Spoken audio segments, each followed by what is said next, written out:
started streaming. Good. Okay. There we go. Yeah. Start again. Welcome everybody again. Okay, great. Here we go. Yeah, go ahead. Find, okay. So yeah, just welcome everyone to the second annual Esoteric Guides Predictions and Trends show. Now we're streaming. Great. Tonight we have some of the top visionaries in the esoteric world. Start again. Welcome everybody again. Okay, we're actually great. Yeah, actually, if everyone can mute, that'd be awesome. Great. And you need to turn off the audio on your stream so that it doesn't overlap. Right. Hold on one second. One second. And you need to turn off the audio on your stream. Yeah. So that it doesn't turn down the audio on your stream. Yep. There we go. How's that? Okay.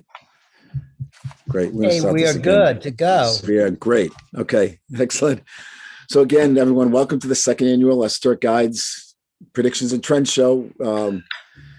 So yeah, we're going to take a look at some of the trends in 2022. Like as I was saying, 2020 was all about the pandemic, and 2021 was, sort of a strange year coming from that pandemic. Some saying that there was a sort of a global coup d'etat in the financial, technological, and ideological sectors, a sort of a takeover of the information spaces. And I think 2022's, for some people, it's going to be a great year. For others, it is not. I think there's a lot of ripening of group karma, and also a lot of undercurrents that I'm feeling. Potential wars, particularly in sectors, a sort of a takeover of the information. How this is? So someone's going to turn off their 2022's. How's that? How guys? You got to turn off your mute, please. Excellent, thank you. So anyway, we have Asa Hershoff is our first guest. He has spent the last 40 years as a naturopathic physician, homeopath, energy medicine healer. He's been, at the same time, he's been immersed in various spiritual practices, particularly Tibetan Buddhism. He actually completed a traditional 3-month retreat in strict isolation in 1989. And he's developed a unique system of healing called the 5-element system.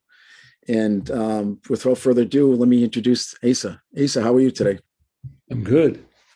Oh, wait a minute. I think my phone is just ringing here. My 1950 phone. Hello, is this the past? Oh, yeah. We've got some problems in the future. I hope you can sort out. Yeah, no, I'll see you later, much later. So hopefully that solved everything there. My little time machine phone. So we've got people here from all different disciplines. And the point is that no matter what you've been involved with, Buddhism, yoga, astrology, light work, energy healing, the tremendous gamut. Whatever you've learned, whatever you've accumulated in yourself, whatever you've learned about the external world over these many years that you've been working, now is actually, in my feeling, is that now is the time when it's all going to be brought to the fore. This is kind of what we've been training for. This is what we've been moving towards. Because we've never had challenges, certainly in my longish life, we've never had challenges like we have now. And everything that we've accumulated will be brought to the fore. You could say it's going to be tested. We'll be tested against the world, as it said in Meetings with Remarkable Men, to see what we've really got, what we've got going on. The struggles are pretty obvious. We don't have to enumerate them all, but we've got sickness. We've got, as you alluded to, a group of people who seem to want to make the whole world into North Korea. We have all kinds of challenges on a psychological level. It's exhausting. And we've got ongoing problems of the catastrophic changes within the ecology of the world, not only weather changes, but the ongoing pollutions. I was just reading that we take in about 1 pound of glyphosate a year each, which is tremendously damaging. So these are the things we have to deal with, the struggles. And so we're also in a time, obviously, of tremendous change. We don't quite know where we're going, but it could go to the light and it could go to the dark. It's very much it is a struggle, you could say, of good and evil without going further and elucidating what those terms mean. That's a very broad topic. But fortunately, we individuals who have been treading a spiritual path of one kind or another for a long time, we have some unique capabilities and we have some tools, we have some resources, which the average person doesn't have. And we almost have a responsibility that therefore those people do not have. And to me, the commonality of all of these different traditions is we know how to work with energy. You could say we know how to work with the invisible. We are always working with the non-material. And that's really where our ability to change comes in. It goes far beyond whatever political actions need to be taken, whatever material and physical or medicinal actions need to be taken, nutritional and so on. We can work directly with energies. Because to me, the pandemic and the social, psychological turmoil that's happening is all just one big, gigantic unit. So whatever methods you have to work with that energy, then this is calling us to do so. Now, in Tibetan Buddhism, they have something called the 4 activities. And this is kind of an escalating sequence of ways of dealing with obstacles, from dealing with them gently to more wrathfully. And those are called pacifying, enriching, magnetizing or seducing, bringing them over, or destroying. And so whatever your style or your capability or your interest might be, if you want to pacify some of this turmoil through blissful, positive energy, or bringing in the true nature of ultimate reality and having beings bask in that unity, or the other end of the spectrum, if you need to use wrathful energies to smash through hatred and suffering and ignorance and so on. And we're not talking about violence towards anybody. We're talking about wrathfulness towards our own stupidity, our own ignorance, our own blindness, or the blindness of the world, which has overcome, enveloped the world, turned much of the world into zombies, you could say. So we can only really work with what we know. And when I say know, it means what has become part of us, what we've, there's information and then there's knowledge. And in Gurdjieffian terms, there's persona, our external interface with the world, and then there's our essential being, our soul, you could say. And so for me, I've spent much of my life learning about these 5 elements. And that is, so I can only speak about from what I know and what I think is a very powerful and meaningful way to be able to make changes. So here we have the Platonic, so-called Platonic solids, though they were already known by Pythagoras and the Egyptians before that. But we have our blue space, our green air element, our red fire element, our white water element, and our yellow earth element. So let's get practical and learn a little methodology, something you may be familiar with or not. It is thousands of years old in the Tibetan tradition. It's in the Hindu tradition. I believe it's in the Greek tradition as well. And this is a meditation on earth element. And back in 2019-ish, when all this started, I said, what I saw was a iron fire dragon, which rose up, was awakened by tremendous amounts of anger and divisiveness that were happening for some years. And that brought this dragon to descend upon our world. That's how I envisioned it. And in fact, it is the iron or the earth element which has been impacted by all this. Earth element, this has to do with stability, security, things being normalized, things being harmonious, balanced, regulated, and so on. So that's what's been completely devastated by us. The ground, or you could say the groundedness, has been pulled out from under us. So the stability of our world, how we expect things to go, has been devastated. And that includes our financial sector, our economic sectors, our health and everything else. So I feel we need to bring that earth element. We need to heal that earth element. Also, on the other side, the flip side of that, the methods that have been used to try to rein us in are then the shadow side of the earth element. So draconian lockdowns and suppression and despotism and dictatorship. That's kind of the psychological aspect of earth element I call the ruler. So that's the ruler gone bad. So we have weakened rulership, things not being as they are, things not fitting together properly. And then we have the shadow side as well. So the little earth element meditation we're going to do is envisioning a beautiful cube like this, but big enough to house you very comfortably. And it's made of beautiful golden light. And you are sitting in the center of that. And this golden light, this hologram, brings back all the stability, the protectedness, the security, all of the groundedness, and all of the strength, and all of the protection that we need. So while we're in this state, we just breathe in and we allow this light to suffuse through our body, to every nook and cranny.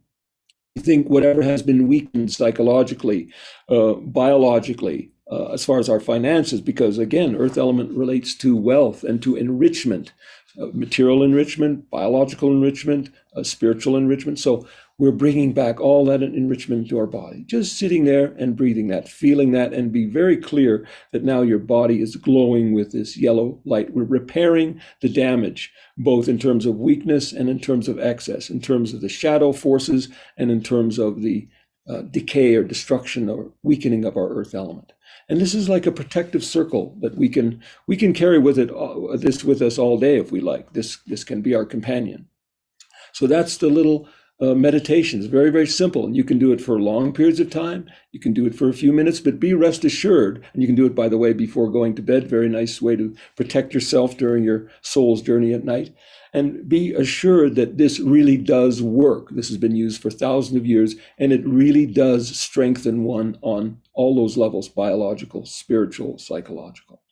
And then at the end of this little meditation period, then you just allow this to expand, allow this earth cube and your own body to expand and just merge with space and just rest in that open, beautiful, glowing nature for a little bit. That's the meditation. That's all there is to it. So if you bring, this is just one little technique you can bring in. You've got your own methodologies, you've got your own understanding, but I'm just saying that we're going to be asked to do this. The world, the nature, our own spirit, and all of the people we care about are asking us to use our special skills and to energetically change this kind of distortion that has happened on our planet, whether that's astrological, cosmic, whatever the causes are. I believe that we are the ones who have a responsibility to really make a difference with this kind of input. And that's about all I have to say. I think my time's up, but may the elements be with you. The elements are always with you. This is the fabric of the world. I was going to mention to you that if you think this is just some old stuff from those old timers, those old spiritual, strange people living in caves, this is the cover of Nature magazine a few years ago, where now they have come to decide that the actual shape of our universe, of the entire universe, is a dodecahedron, something like this. So science is gradually catching up with what the ancients said many thousands of years ago. So you can have confidence in this. Thank you. Asa, thank you very much. Actually, we have a little more time. Unfortunately, Anthony Russell said that he is not feeling well, so he can't join us tonight. But maybe you could talk a little bit, as we were talking before the show. You mentioned something about the sort of demonic sort of background to some of the things that you saw in the pandemic and the sort of the events leading up to the pandemic. Maybe you could discuss a little bit about that and how that reflects into 2022. Yeah, I mean, obviously there are what you could call distortion patterns, whatever people might think of demons or negative forces. In reading my Gurdjieff studies, I'll never forget the particular phraseology where a student, I think it's in Search of the Miraculous, that book, where a student asked Gurdjieff, what if there was a conscious force? We've got all these things. We're trying to work against the stasis of the world. We're trying to work against the stream and develop our consciousness in this very dense material world. We're trying to expand ourselves to understand our true nature. What if there was a conscious force that had developed, which was counter enlightenment or counter development? And Gurdjieff said, it is possible, but you don't even want to think about that, because you've got enough problems just dealing with your own neurosis and dealing with transforming this instrument that you have into a cosmic vehicle, you could say, creating light body. And of course, Gurdjieff worked with something called hydrogens and different energies in a very sophisticated way of transforming your energetic body. So whether what's going on now is a conscious force that is counter luminosity or not, it certainly is a dark presence that many of us can feel. And a lot of the people that are acting particularly cultish or ridiculous or idiotic or acting like little despots is simply because they have been taken over by that energy. Many people are on a mechanical level anyway. They're not. It's not like they're consciously doing what they do. They're in a reactive mode. So they're almost a vehicle for anything to take over. And in many ways, they are just acting as this force is acting through them. So that's why I say energetically, if we counter that force, then those puppets of that dark energy will collapse. Matter of fact, we've seen this in a lot of different movies, sci-fi movies or sword and fantasy movies, where when you destroy that core principle, then all the minions fall away. And I think that needs to happen. There's a lot of good people who have been swept away by bad energies. Now, that doesn't mean that they have not made certain conscious choices, or they have, let's say, have not been the victims of cowardice, or they have their own failings, their own weaknesses that allow them to be manipulated. Nonetheless, they have been manipulated, and therefore, if we can change the energy, we can change the plight of those individuals, and they can make better decisions, more willful decisions for themselves. That's great. Yeah, beautiful. What do you see for 2022? Any predictions on how this year is going to shape up? Well, it's obviously a cliche, classic dividing of the way. As you said, there are people that are going to, I think it's going to be a tremendous opportunity to awaken, and dark times usually are. And then other people, that's it. I mean, it is really an opportunity to go either way. In Vajrayana, they call it a snake in a tube. You can only go two ways. And it is that kind of situation. There's people who are trying to be fence sitters, but that won't really work because this energy is such that you do have to make right perceptual choices, moral choices, intellectual choices, spiritual choices. So as what I say, we're being called upon. If you haven't got any development, if you never did any work on yourself, then God help you, then you don't have a lot of resources to fall back on. But if you've lived your life with eyes wide open, then it's a tremendous opportunity to advance. And obviously, having a tender heart is extremely important during all this. It's something that I struggle with because I'm probably a natural born killer. During my 3-year retreat, I had a lot of memories of being a warrior. So, it's a difficult task to continue to have compassion and caring, no matter what efforts we have to make to rectify things. But yes, this will be a winnowing and a dividing of the stream, really. That's beautiful. Thank you, Asa. And I've put your 3 websites in the chat. You also are a teacher as well. You teach elemental healing. You teach Tibetan Chod practices. So thank you. I'm really honored that you joined us this evening. Oh, it's really a privilege and a pleasure to be with such an august community of beautiful light workers. Does anyone have any questions? You can raise your hands. If not, then I'm going to have Mark Stavish come in. Thank you very much, Asa. Take care. Bye. Thank you very much.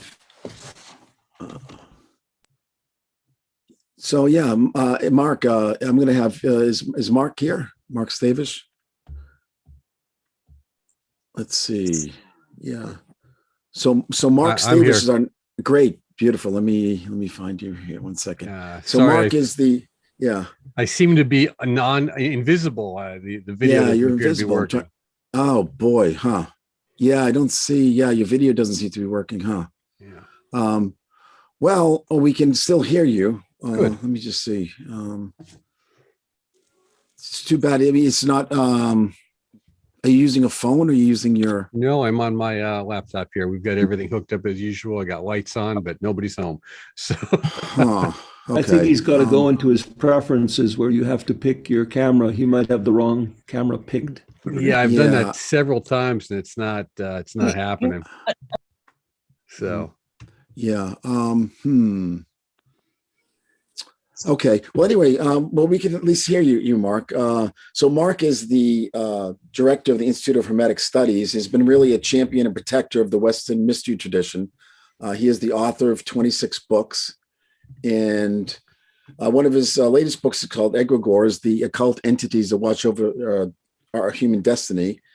And I think that's a really interesting subject tonight on what's happening in 2022.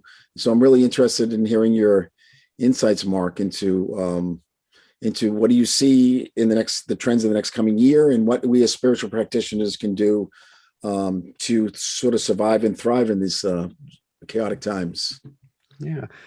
Well, I think when we look at 2022, it's not going to be a whole lot different from 2021. It's just going to be more of the same. And when I say more, it's going to be bigger. I wouldn't quite say like on steroids. That might be an exaggeration, but with this Jupiter-Neptune conjunct, I mean, Jupiter exacerbates things. It makes it's more of it. So what we have happening, we get more of, and with Neptune, we get quite a bit of fantasy, and that fantasy can be helpful inspiration, or it can be delusion. So what we're going to be seeing is more an expansion of those areas associated particularly with business, religion, government, finance, and these are going to be combined with that fantasy or inspiration. Depends on how we look at it. And this enthusiasm will mean that we're going to be hearing some really impractical, would be a polite word. That'll be some of them. Others just outright insane ideas. But at the same time, we're going to have an opportunity for some real inspiration and some real activity. So that means that those of us, and I hope I'm among them, that are less prone to self-delusion will have a further opportunity to explore and implement some of the potentially imaginative insights that can be achieved during this period and these moments of inspiration. That, however, these inspirations need to be really anchored to material reality. And that's something that the jovialness of Jupiter and its excess to debauch and the fantasy of Neptune aren't particularly fond of. So we're going to have to make extra special efforts to stay connected to terra firma. I think within the media, because that's an area that I tend to focus on a great deal, we're going to be seeing a further inclusion of occult-based themes, as well as dystopian and maybe some utopian visions. That's a little tricky. I mean, we've been force-fed a full menu of dystopia over the past 15 years, and the last 4 or 5 in particular from Amazon and Netflix.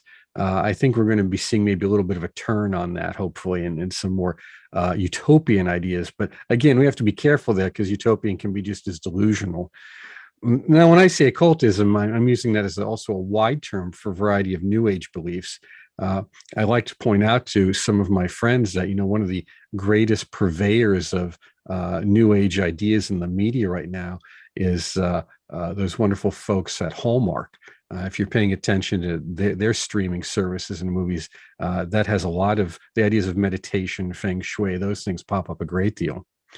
We're also going to be seeing more distrust of the media, just as a side. The people's trust in it has gone down considerably, and it's just going to continue to degrade. Now, one of the problems is as we see more esotericism in pop culture, or spirituality, or occultism, the various aspects of it in pop culture. This year, we're going to see more of a focus on the area of dreams, increased emphasis on psychedelic drugs, and even parapsychology. When I speak of parapsychology, I'm also including UFOs and conspiracy ideas in that, or the notion that there are these deep secrets that can or will be revealed. Those of us who have followed that for decades know that that hasn't happened. Many of the things which have supposedly been the great reveal of 2021 weren't. There was really nothing to them. And that if you look back over history, they're the same thing that was being talked about in the 60s and 70s and 80s. So anyone looking for some great reveal is probably going to be sadly disappointed, although they may not believe it to be so. Now, this also leads us up to spirituality as a whole. And of course, my focus is mostly on what we consider new and emerging religions. And it's going to be further bifurcated, that is, further split into 2 branches. You're going to see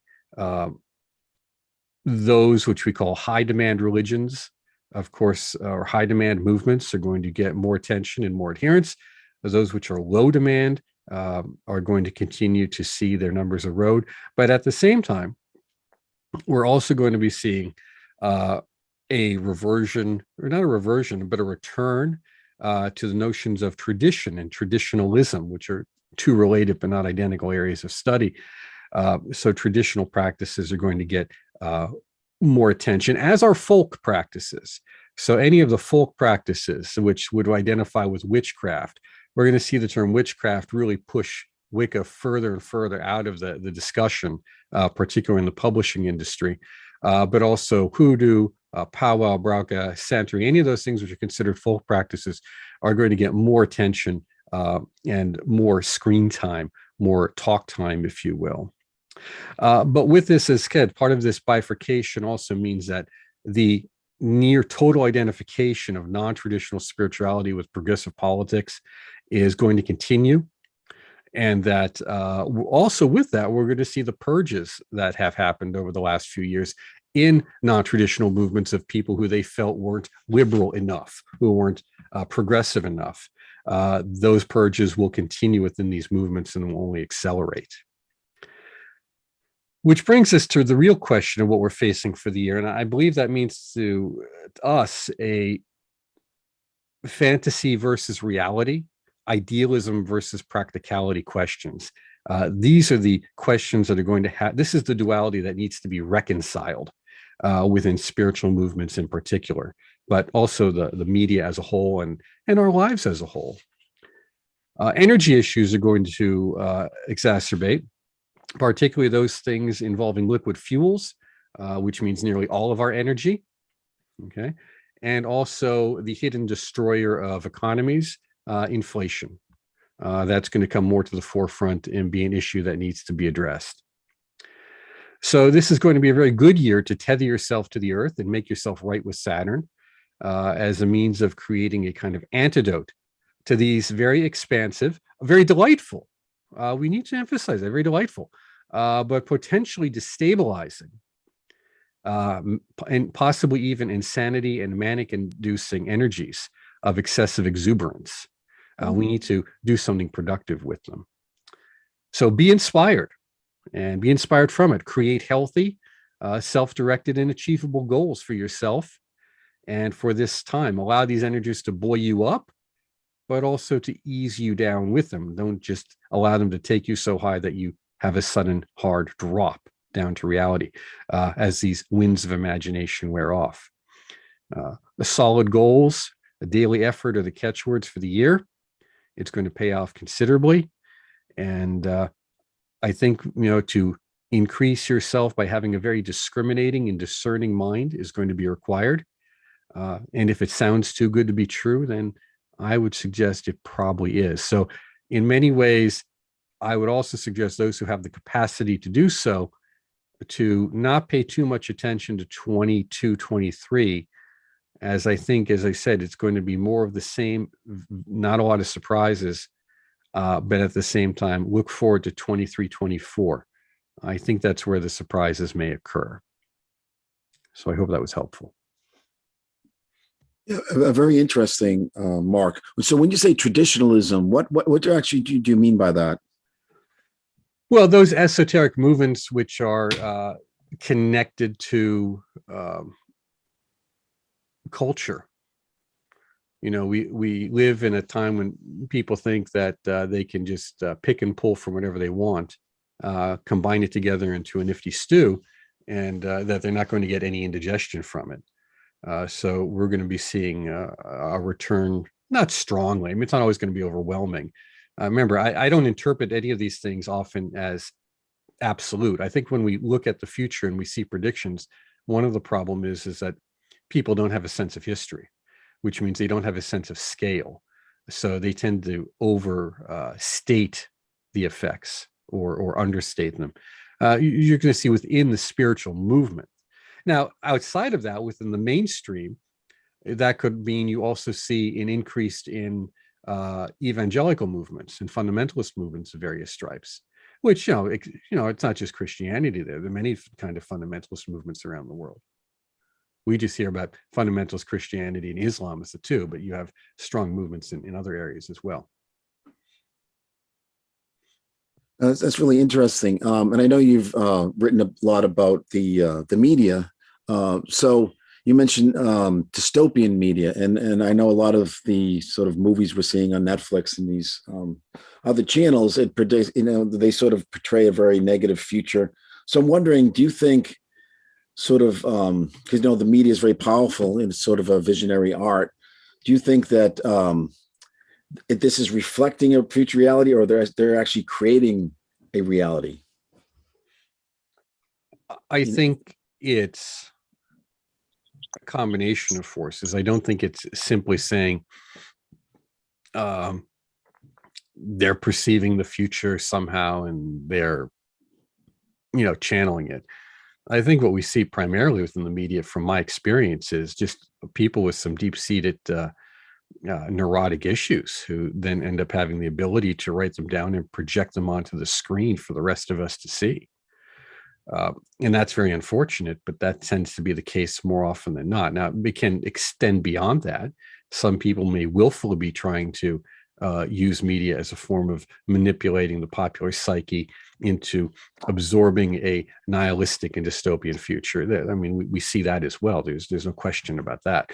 But I think it's a combination of things, and in either direction or whatever the source, it almost doesn't matter, because each of us as individuals has to take control of our own mind. We've got to take control of our own information or stimulus and input, and direct our lives accordingly.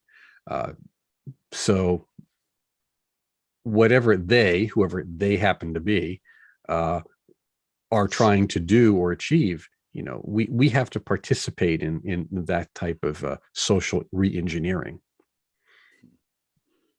Yeah, and I noticed, I don't really watch much media or movies lately myself, but a lot of the films lately do have a very sort of disturbing subtext underlying a lot of the themes, so which can't be good for the general public and general civilization. But anyway, it's interesting. Yeah, it's not. The only advantage is that unfortunately many people have the concentration span of a gnat.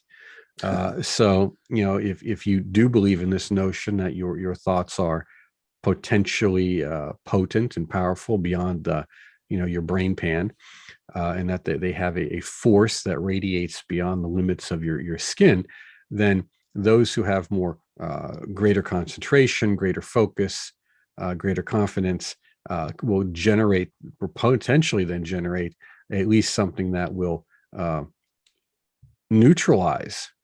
And first, it's going to neutralize. You're not going to change. I mean, you have to understand. I mean, I've worked with a variety of people in my professional life, and people are going to respond a great deal to various insights, and it's not always very positive.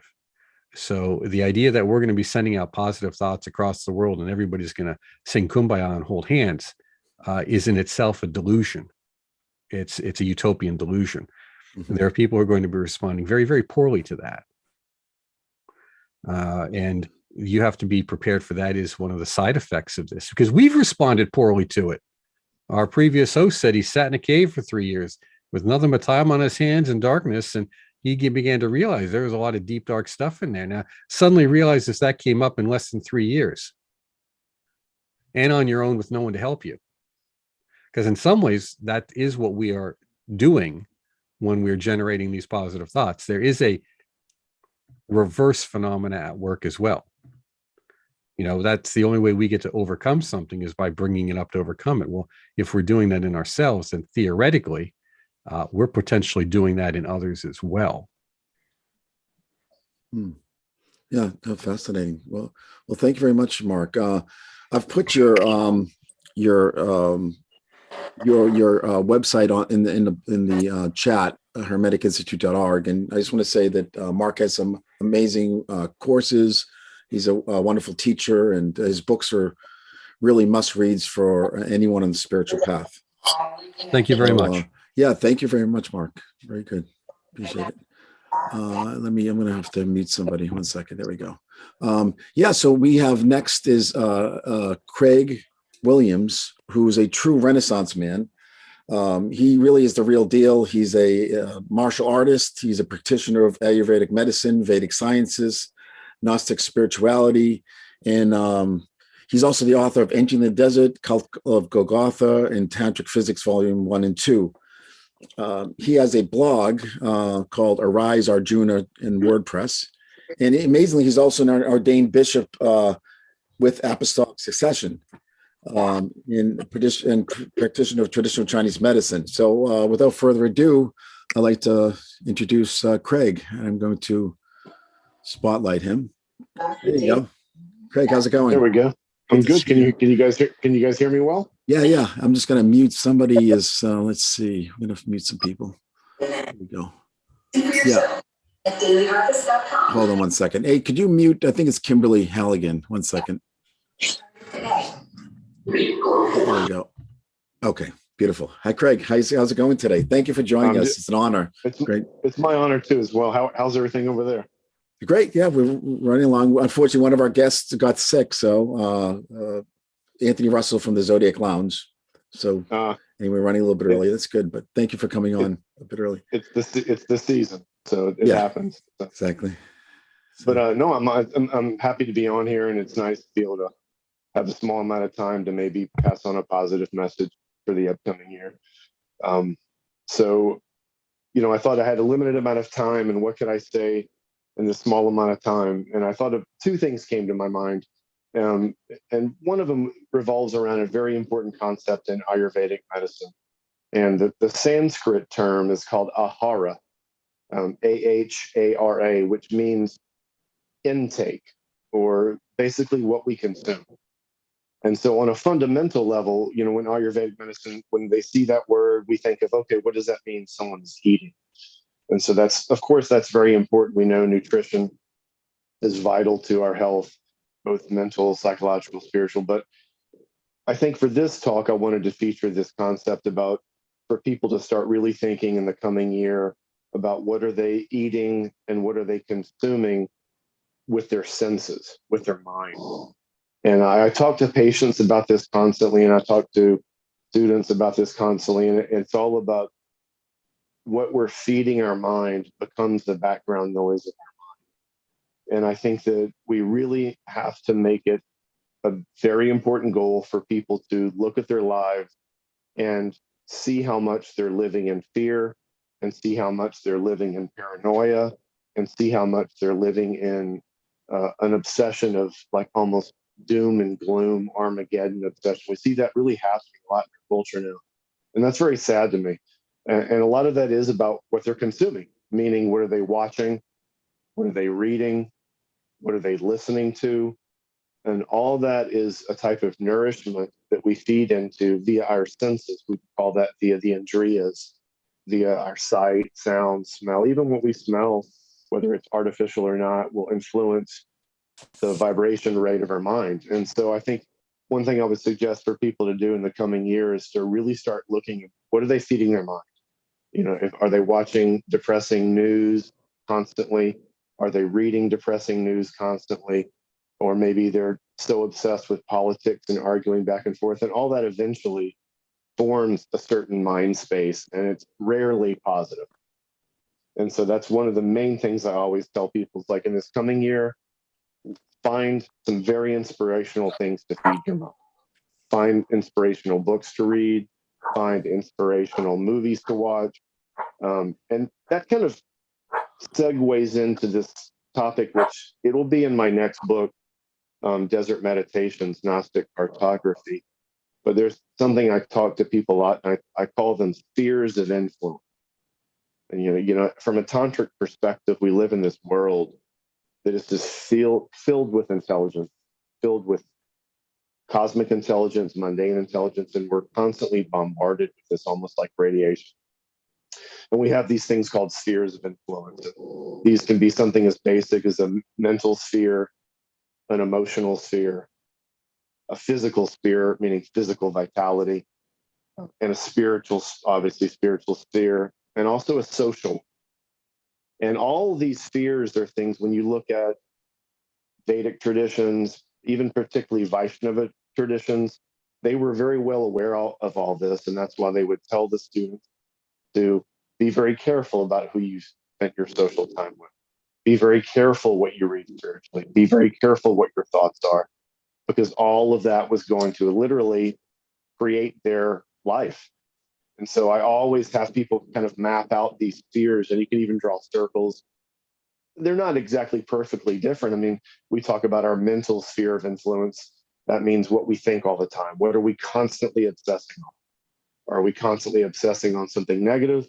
Or are we looking at something that we can do in our life every day to make our life better? Same thing with emotion. Do we find certain themes of emotions that are always in our life, whether it's anxiety or depression, or paranoia or fear? So we'd want to kind of shift that, whether that means working with a counselor, working with a health coach, working with an acupuncturist, whatever that you felt would work for you.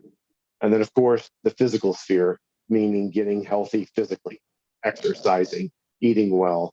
And then spiritually would mean find something that inspires you spiritually. And then socially, surround yourself with people that make you feel inspired. Surround yourself with people that motivate you and don't drain you. And so that's something I talk to people all the time. And I think if we look at those concepts, we can really see areas in our lives that we can control. Because most people worry about things they can't control. And they obsess about things they can't control. And it causes a lot of depletion of their vitality, depletion of their prana, depletion of their chi. If I wanted to use concepts from Ayurveda. But from a concept of like coaching or even some people counseling, that would say it drains their resilience. They don't have any ability to have hope and faith. And so that's some words I kind of wanted to throw out there in this. I tried to get as much as I can in a short amount of time. But I want people to look at 2022 with hope and faith. And like Mark said, not a naivete. We know life is always going to be challenging. We don't expect life to be perfect all the time, but we want to start examining what we can do in our lives to control ourselves, what we can do in our lives to control how we think, how we react. And we can control what we eat. We can control who we socialize with. We can control what we read and what we watch. And we can actively work to start controlling about what we think and really kind of look at our lives and see, what is my atmosphere? What is my emotional atmosphere? What is my mental atmosphere? What is my physical atmosphere?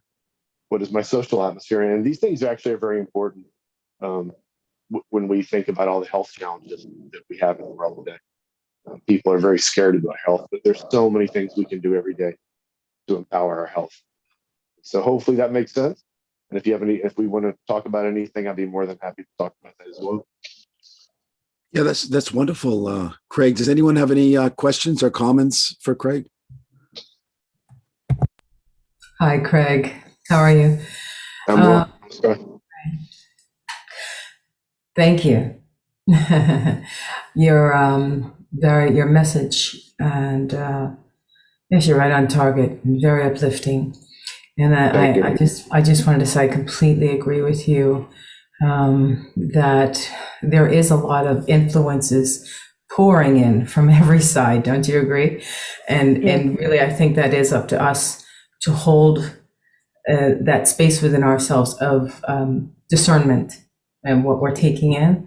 And I love what you said also about, our, not just our food or what foods we're taking in, but everything, because we are truly in this time. I believe, I'm a bit of I won't call myself anything, but let's say we have, as we progress and evolve, we become our own seers, like you were saying, we become our own, we start going into the well within, and that's where we'll find our highest truths, and that will lead us. And we are the leaders of our own future, of our own reality.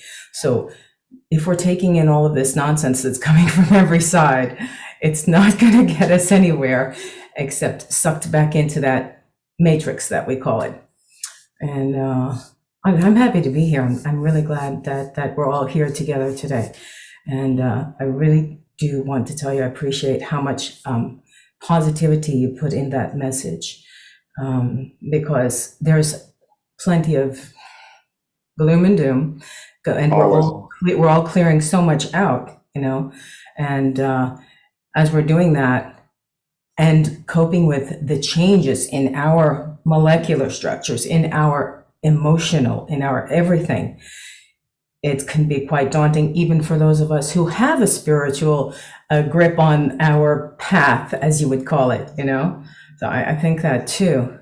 And so, yeah, if we watch what we're taking in, like you said, that will really give us a little bit more of an advantage and foothold. And being grounded. Being grounded, I think, is a big challenge, So if you're floating around in things that aren't healthy, that's not going to help you get grounded and stay focused. Absolutely. So thank you for your feedback. I'm glad you enjoyed that. Thank you for sharing your insights too. Absolutely. Thank you. Yeah, well, thank you very much, Craig. That was really amazing. And I put your WordPress blog in, also your website in. Craig's an amazing traditional Chinese medicine practitioner as well down in Austin. So yeah, really appreciate you coming on. Definitely. It's been an honor. Thank you so much, guys. Have a wonderful year. Okay, thank you very much, Craig. Here we go. So very good. So now our next guest is William Stickevers, and I believe that he just hold on, he just came in. Let me just see. William, are you there? Let me see. 1 second. There we go. Yeah. So William Stickevers is our next guest, and he really is one of the best mundane and financial astrologers in the world. I recall interviewing him back in 2002 for Esoteric Guides to New York. And he currently runs the group called Global Transformation Astrology. It's a membership-based astrology group. I would highly recommend joining this. He really has an amazing grasp on world events. He focuses on cryptocurrencies, investments, and he's really a master of predictions. So let me see if I can get him on just a minute. William, are you ready to speak? Yeah, can you hear me? Sure, great. Yeah, let me pin you just 1 second. Sure. Good, I love the mustache. It's great. It's goatee. You can't see the white part. That's great. 1 second, here we go. Yeah, sure. I'm going to spotlight you. Yeah, so it's great seeing you. What do you see for 2022? And in particular, I'm interested in the fact that the United States is going through its Pluto return.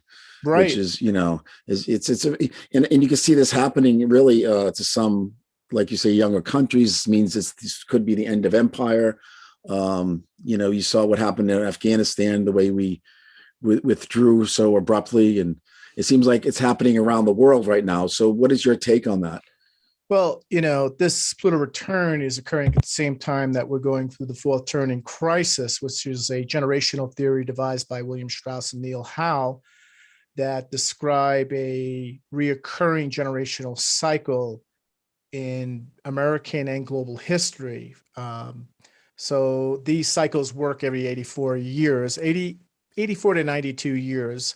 And if you just go back 84 to 92 years, what do you have? You have 1933 into the Second World War, the Great Depression, Second World War. And these fourth turning moments are founding moments in American history, and they redefine national identity. They often coincide with existential crises. So what's different about this one, what makes this one much more intense, accelerated and intensified, is the fact that it's going to be occurring during the Pluto return, which happens every 247, 248 years. Every empire goes through, or every nation state that lasts long enough goes through a Pluto return within that time frame.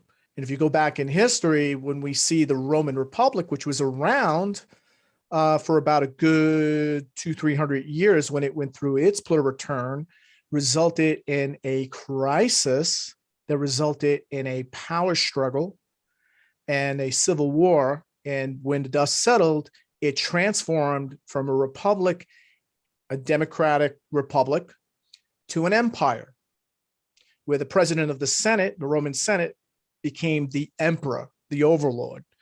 And the empire became very aggressive, and the dynamics of the empire changed dramatically.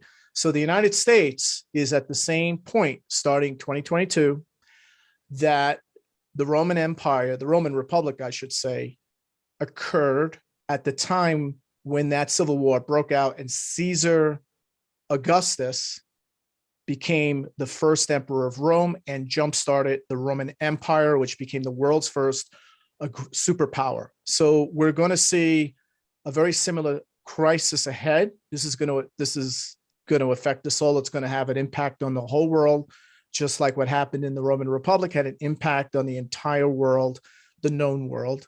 Even into India and China, it had an impact. So we're here. There's no more waiting around for this. The extend and pretend is over with. A lot of the coping post-COVID crisis stuff, right? This is all triggering, and this is just essentially just triggered what's already been in progress since 2008. So these fourth turning crises, they last 20 years.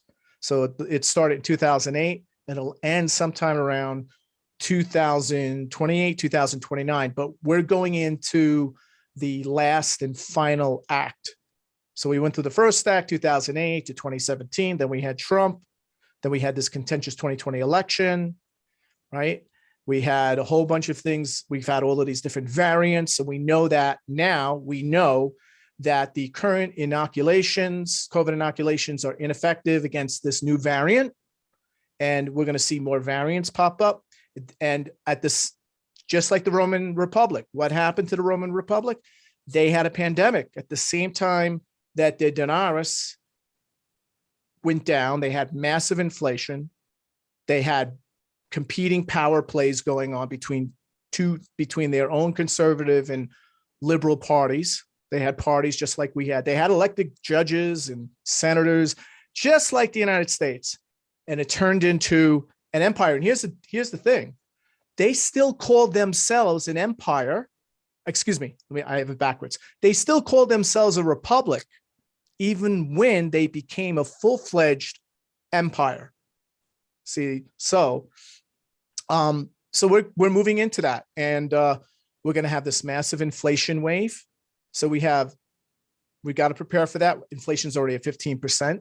It's going to go to 20%, 25%. It's already over 20% in Europe.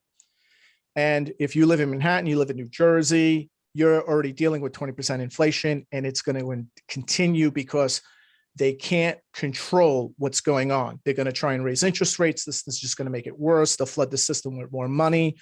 The inflation, you got an inflation a tsunami of inflation tsunami, and then you have a deflationary set of events that are even going to override this inflation. So I don't want to get too deep into that, but I just want to warn everybody, this is not going to be a year where we can just be spiritual and peaceful and just meditate and just hold out and wait for your stimmy check, and they'll just keep coming, and I'll just listen to my brother-in-law and live in Queens. That's all going to collapse on you. You already know that's the case. You already all been putting off your decisions that you thought you should have, could have, would have done. This coming year, you're going to be forced to do it, to push that button, whatever that might be, going in business for yourself, moving to Florida. Do you realize 1% of New Yorkers and Californians have left in 1 year, 1% of the population, which is equivalent to many Western European countries, they left in 2021, even bigger numbers. And it's going to be much bigger in 2022. So that's what I see with that. Look, the situation with China is going to go bad to worse. It's going to be like a Cuban Missile Crisis. The situation in Ukraine is going to go bad to worse. We're going to have another Cuban Missile Crisis. We're going to have the inevitability of Kamala Harris. We're going to see more of a decline in the president's. Even if you're a hardcore Democrat, the big issue that's going on now is we have a power vacuum inside of the White House. Nobody knows who's really in charge. And the bigger problem is we have a vice president who's really not, and this has nothing to do with her politics, but does not have the wherewithal to be president, and they know it, but they can't change it. They can't change it because of the identity politics factor. So she is next up, and we're going to see a possible change in power next year. And this is not 100%, but if it's going to happen, we're going to see it during the Pluto return. So we're in this fourth generational crisis, and this is where we're going to see instead of the right stuff, the wrong stuff. And where the Fed could get away with it, the Fed's not going to be able to get away with it. And what China, all these warnings, they're not empty warnings. China is plotting and planning. Russia is plotting and planning. They have a plan. They are working together. So we're going to see issues with that, issues with Iran. We may see a strike. Israel might strike Iran. I think that's definitely 50-50. It's very hard to say for sure, but we're going to see a lot of things get out of control. There's going to be a lot of good things in terms of progress technology, but what we're going to see is everyone's getting replaced by, McDonald's, right? It's going to have all robots. You're going to see robot trucks delivering stuff in New York City. All of those, all the unions are going to be busted up by this new technology. The Democrats are going to double down on their Trump is a boogeyman strategy in 2022. They're going to lose the House. They're going to lose the House. They're going to lose the Senate. They're going to lose Arizona. They're going to lose Georgia. They're going to lose Nevada. They're going to lose New Hampshire. The Republicans are going to take control of both houses. The Democrats will not have any solutions. They're just going to say it's Trump's fault. It's Trump's fault. And Kamala Harris will be the front man. Biden will not be able to. And that's when they may decide we've got to change the gears now. They're going to take a massive loss, bigger than what they took in Virginia. By the way, I predicted Virginia. And I also predicted New Jersey correctly when everyone said, are you going to be wrong? The Democrats going to take a gigantic hit nationwide. And this is, look, I'm not a Democrat nor Republican, okay? I just call it like I see it. Iran is on the threshold of becoming a nuclear state this time. This is not just talking, this is not talk Russia's preparing to invade Ukraine.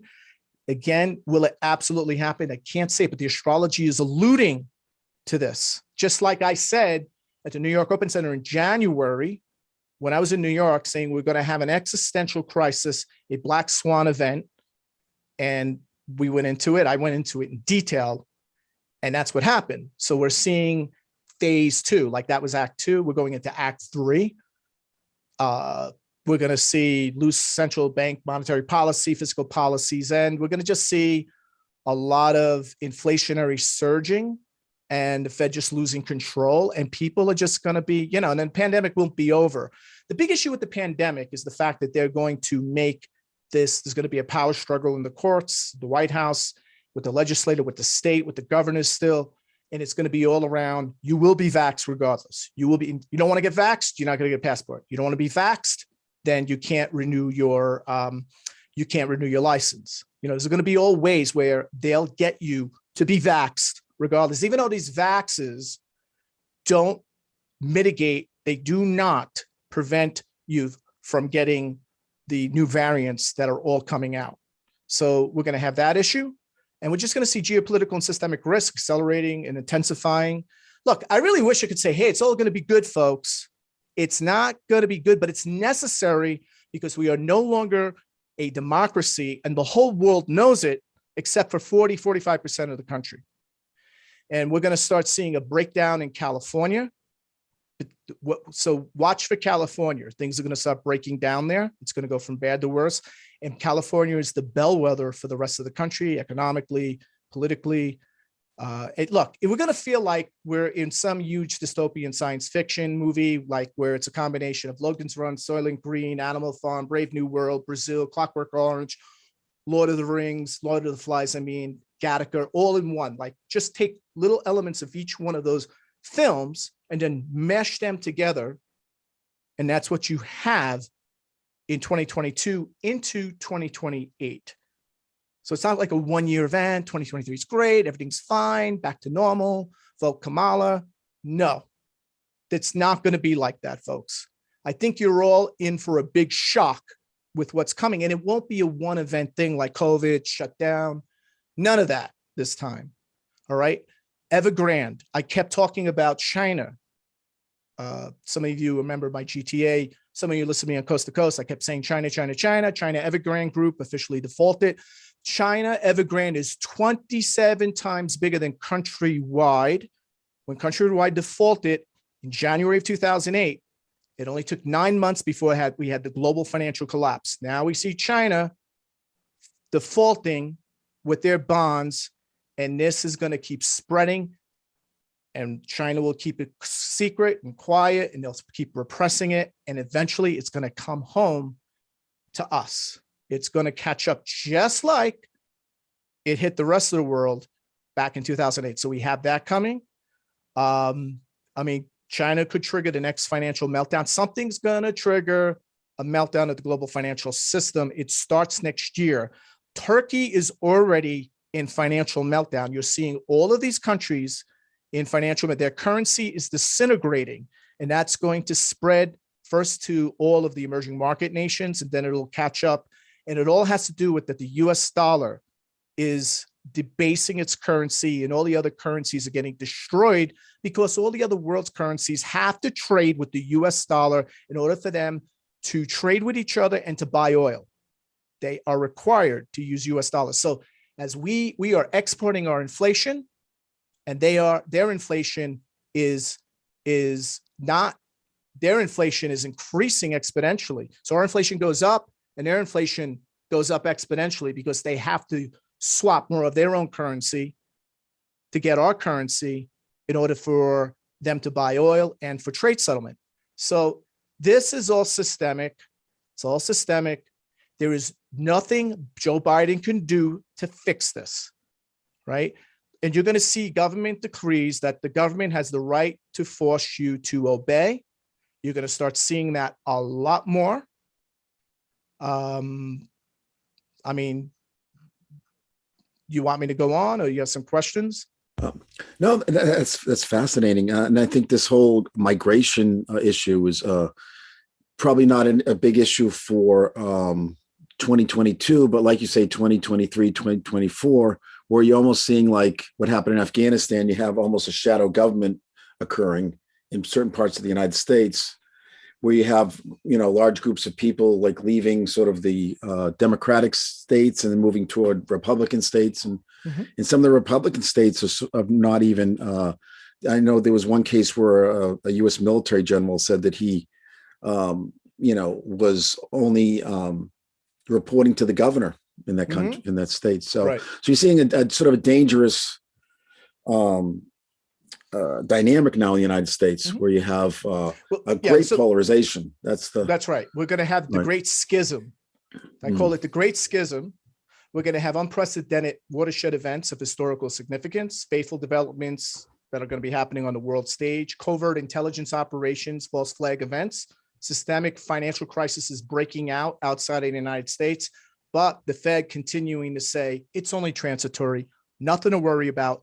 Your pension, it's safe, nothing to worry about. And do not invest in Bitcoin, because we know Bitcoin's going to zero, right? That's the message you will get it. So we're going to see high intensity conflicts starting to break out, foreign policy crisis, political power struggles and schisms, as I said, revolutions. Look, there's revolution from republic to empire. What we're going to have is woke capitalism combined with the plutocracy within the framework of what I would call totalitarian democracy. So we have crony capitalism, too big to fail, too big to jail. Plutocracy, a plutocratic structure that's a crony capitalist economy, and a totalitarian democracy where they have people that seem to get elected by the people, but do not follow the platform or directors that they campaigned on. So these are all part of this plutonic breakdown and breakthrough. We're going through a process that people go through. They go through a spiritual crisis, and they either breaks them, they can contemplate suicide, or it transforms them and empowers them. So we're going to have that moment, folks. the truth embargo with UFOs and all this other suppressed stuff, that was just all conspiracy theory. And you're like, oh, that's not true. It's coming. It's going to start hitting your living room. So 75 years of taboo and ridicule by serious people are going to start finally discussing this, because there are going to be certain key developments that are going to be like, whoa, right? You can't tell us this is from Russia or China anymore, right? That's what they tried to do just recently when Capitol Hill. They're saying this could be Russia, China. We don't know. No. There's going to be a couple of events that start busting up that truth embargo where they're like, no, we need to know now. We cannot continue to wait. So my forecasts are a little loose here. They're not set yet, but I see like 34 US seats to be contested in 2022. And I see the Republicans pulling off like 53 in the Senate, 47 with the Democrats. And I see the House just winning most of the seats. So Joe Biden has dismal prospects in 2024. I just see his polling numbers crashing. China's coming up. They've got plans for us, and that means a future without America running the show. Russia's warning, Russia is definitely in confrontation mode, and China has made it clear that they're going to take Taiwan between 2022 and 2025. So will they take it in 2022? But we could have the awareness or a moment where we realize they're going to do it. And they may not exactly do it, but it may be clear, because when we see a Pluto return, just like we saw with the Roman Republic and the Parthian Empire, the Iranian Empire, there was a collision.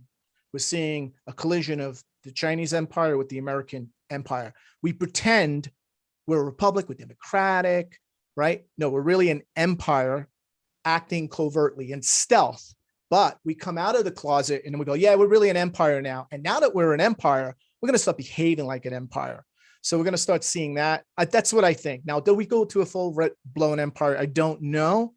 The astrology can bring you only to a certain point. But what we're going to see is like, let me just sum this up. It's like Tales of the Bizarro World.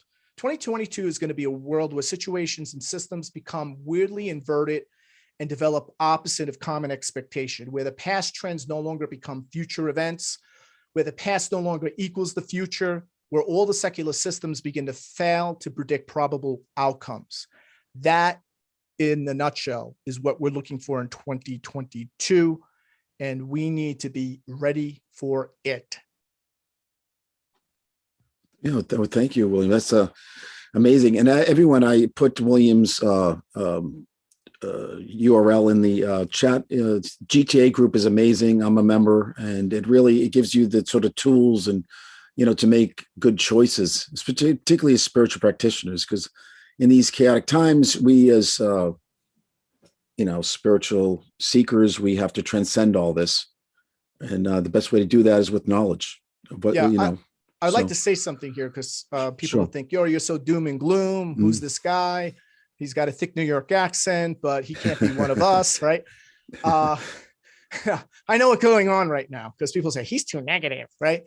Look, the biggest misconception is that revolution, we are now going through global revolution. And the biggest misconception is that revolution is an all or nothing phenomenon. And just like Robert Kennedy said, quote, on May 9th, 1966, he said this during the Uranus-Pluto conjunction. Now we have a combination of where the Pluto cycle, the Uranus cycle, and the Saturn cycle are all converging. The last time that happened was in 1776 during the American Revolution, and the beginning of the emergence of the first unified financial system, banks, stock markets. Now we're seeing it now with this current revolution, fourth industrial, scientific, AI revolution, climate change, fourth turning crisis, US-China Thucydides trap, late stage of debt super cycle, emergence of decentralized financial system, Bitcoin, folks.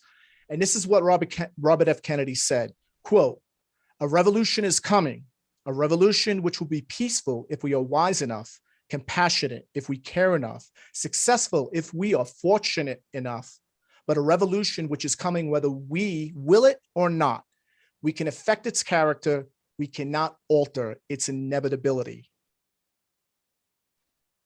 Well, thank you very much, William. It's just great to see you again. Yeah, and like I say, it's yeah. Well, Happy New Year. Happy Take New care. Year. Okay. Take care, everyone. Bye-bye. And we have Raja is next. Let me just see. We get and again, we're going through some very challenging times, but again, as spiritual practitioners, it's not what happens to us, is how we react to it and deal with it. So Raja Chaudhry is a Kala Tantric and is Sri Vidya guru, and he integrates Kriya Yoga, Trika, and Kali Kula in his work, and he is a teacher on the Shift Network, and he has his own academy called 1,000 Suns, and I am a member of that academy, and he's my teacher. He's also a filmmaker and a media producer.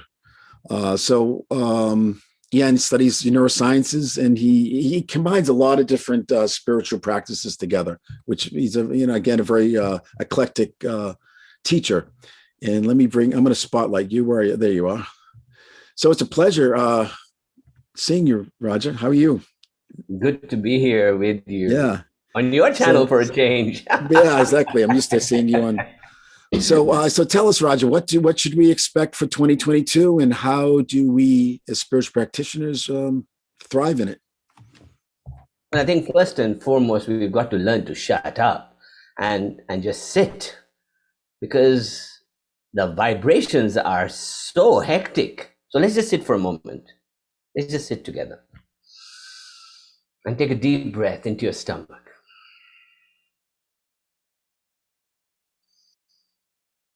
And chant the sound with me of I'm.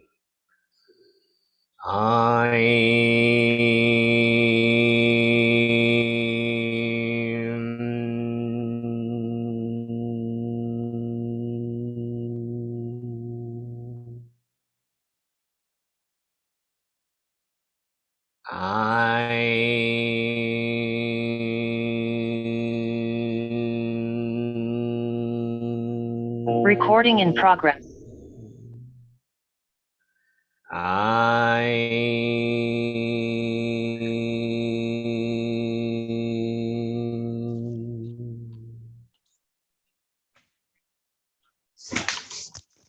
Can we put everybody on mute?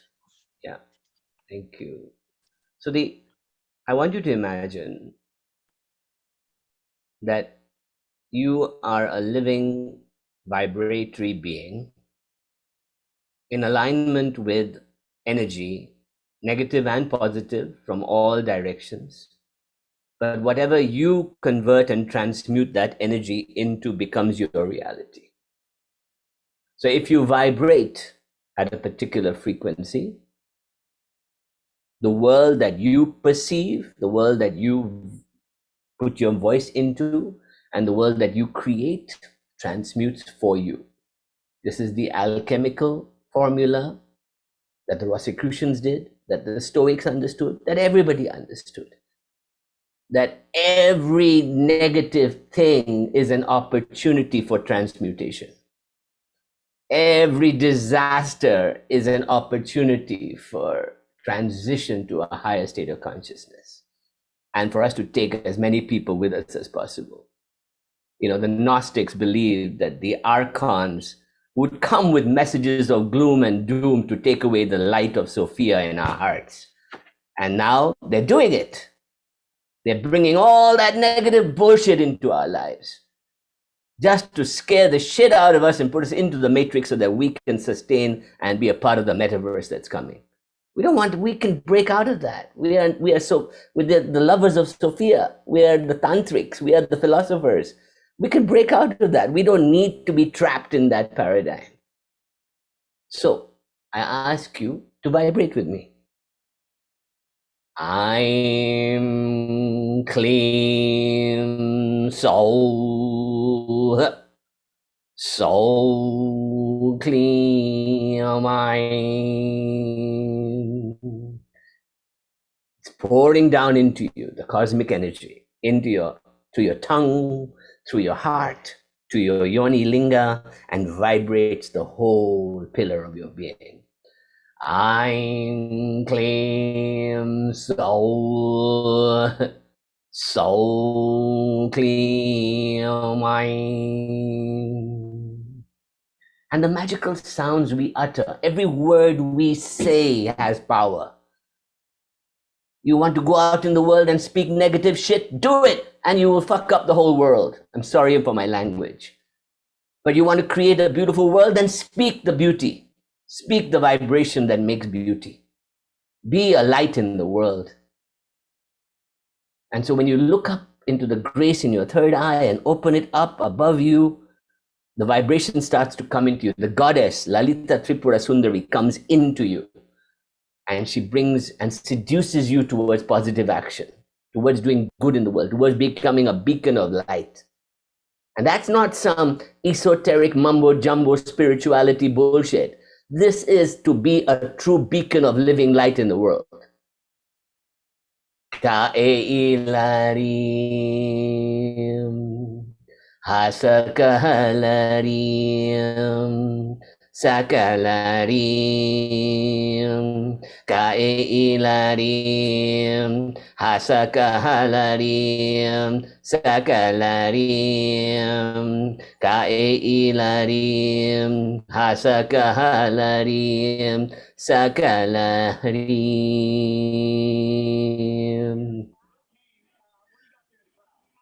Exact. Can we turn off the audio of other people, please? That when we were exactly 100 years ago, in April of 1920,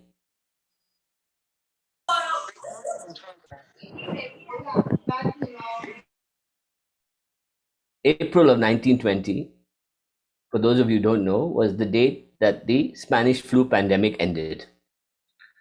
150 million people died around the world.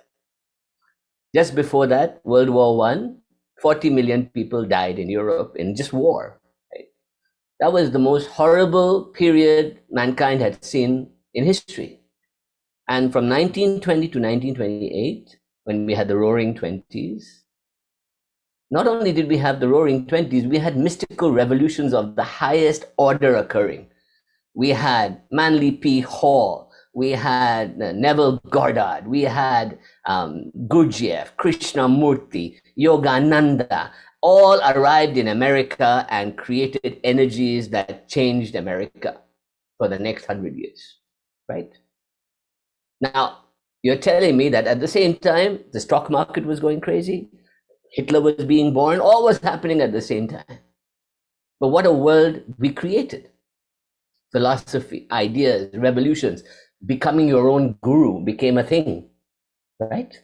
This was the time. So we get a chance now to vibrate a new frequency. And yes, excuse me, but the world is fucked up. It's okay. It's okay. As the Stoics would say, even if something falls on your head, it's still an opportunity. There's a wonderful Gnostic Persian story that says that Jesus and his disciples were walking through the streets and they saw a dead dog. And all the disciples turned their faces and the smelling dead, rotten flesh. And Jesus looked at the head of the dog and smiled. And they said, "Why, Lord, why are you smiling?" He says, "He had such beautiful teeth." This is how we must act in the world, that we will see esoteric beauty in everything. Even in, the fact is, while our friend is speaking of disasters and gloom, many people are making millions of dollars, billions of dollars. I looked at the numbers. Pfizer's stock went up 100% since they got the approval for their vaccination in November. Moderna went up 700%. That means that we have suddenly created a whole class of multi-billionaires around the world who invested in Moderna and Pfizer, right? So whenever chaos occurs, somebody benefits. That is the nature of the Hermetic principle of rhythm, of polarity, of duality. And that's the Tantric idea as well. So what a Tantric has to do is to wake up in the middle and take control of their inner Sophia, their light. And if you can take control of your light through focus, through serious contemplation, through understanding, through vibration, and particularly through vibration, the words I say, the mantras I speak, then I can alter tomorrow. So the question is not whether 2022 is what we are going to see happen. The question is, what are you going to be like in 2022? What kind of power are you going to generate? What kind of light are you going to be? What kind of investor are you going to be? What kind of healer are you going to be? Because guess what? The world has been fucked up for a long time. Excuse my language, Scott. You know, World War I and II, 400 million people died. This time we only lost 2 million worldwide to COVID. We haven't had a war like that in 60 years. They keep longing for one, all these political crazies. You know, we haven't had one since the UN came into being. So maybe the UN wasn't such an evil empire after all, because it stopped the wars from happening. You know, so let us look at everything as esoteric explorers, as opportunities for enlightenment, as opportunities for vibration and better vibration. And this is my hope for 2022, or my message to you is vibrate better. And don't worry about the world. It has always been a mess, and it'll always be a mess. And we will try our best to vibrate better and better and better, no matter what the mess we're dealing with is, including China, including left and right, including whatever. Who cares? They've always been there. You know, who cares? So vibrate, my friend. So what I want to do is, is it okay if I end with the vibration sequence with you? Absolutely. Yeah, definitely. All right. So I'm going to do a tantric vibration sequence that takes us from ignorance to enlightenment through 9 steps of the Meru, the pyramid of the 9 Meru, okay? And I want you to just vibrate with me, and if you can copy my hand movement, try and see if you can do it, okay? These are called mudras. Tantra is the practice of mantra, mudra, and yantra to activate inner powers and energies, all right? Especially Kundalini. So I'm going to show you a certain mantra, yantra right now. And when I deal with the world of delusion and ignorance and naivety in the world, I want to bring myself to a place where I control delusion in this earth plane. So what our friend was talking about earlier, this delusion of perpetual warfare, perpetual chaos, perpetual political strife. Yes, let's get rid of the delusion and part the veil to our higher consciousness. And the gesture is this one. And you say, Dram, dissolve me from this rubbish. Dram, Dram. And then let me realize my true inner desires to wake up.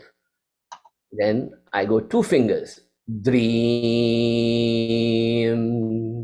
dream, dream. But when I get to that desire, the agitation kicks in. I want to stay in the material world. I want to go to the spiritual world. No, I am in this agitation. So I bend my fingers and I take control of myself. Clean, clean, clean, clean. And then I bring all the elements, the 5 elements together, and I wrap them up in my hands like this. And I bring grace and divinity into my being. Bloom, bloom, bloom, bloom. Then I cross my fingers. This one is a little harder, but you can try it. And it is, you cross your little fingers, you grab them with your middle finger, and you hold the 2 together, and you hold your little finger, and you point it forward. And this says, bring the grace and magic into my life so I'm able to do this work with abundance around me. And this is Saha, Saha, Saha. And now let the divine graces protect me. So I bend my 2 fingers like this. And that stopped me from getting agitated and angry also. Chrome, chrome, chrome. And let me stay well and healthy and prevent COVID and vibrations and illnesses from me and my family and those that I love and my society, and remove illness from our minds. Ha, sa, ka, frame. Ha, sa, ka, frame. Ha, sa, ka, frame. Now let me come to the 8th gate. So I've gone through 7 gates. I come to the 8th gate called the power gate, and I form a grid with my fingers. I put the middle finger up into form a steeple. I form a door like a church door, you know, the church thing, and I form it. And this is the trikona, where I bring power into my being. So now I take divine power and I act in the world. Hasom, Hasom, Hasom.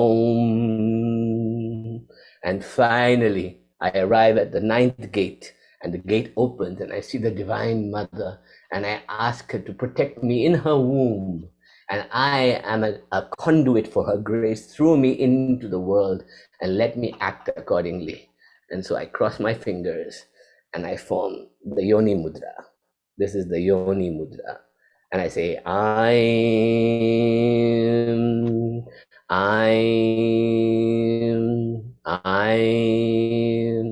Kaeilarim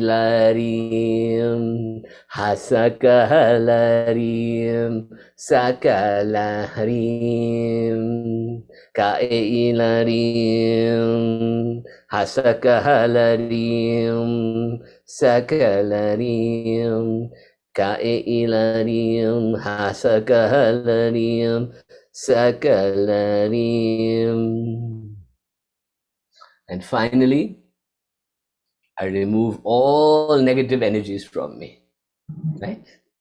So I rub my fingers, I'm, then my index finger, clean. I rub my middle finger, so ring finger, clean. I'm, and I go, I'm, third eye, clean, top of the head, bindu, so, and then so, cross my hands over my heart, clean, cover my 3 eyes, and then round my head, I slap it, and then I go, Bhur, Bhuva, Swaha, Om, all the directions protect me, and now I am protected. Iti Shevam. And to get rid of all the negative bullshit in the world, to get rid of all the negative crap you've just heard, to get rid of all, bring only positive energy to me, we say the magic mantra of Tantra is Hum Astraya Fat. Hum Astraya Fat. Hum Astraya Fat. Stamp your left leg 3 times. There. Blessings, everyone. Roger, that's beautiful. Thank you. A lot of wisdom in what you said. And it's so, from studying with you, I know that a Tantra thrives off chaos and negative energy, because what we do is we transmute it. Energy is energy.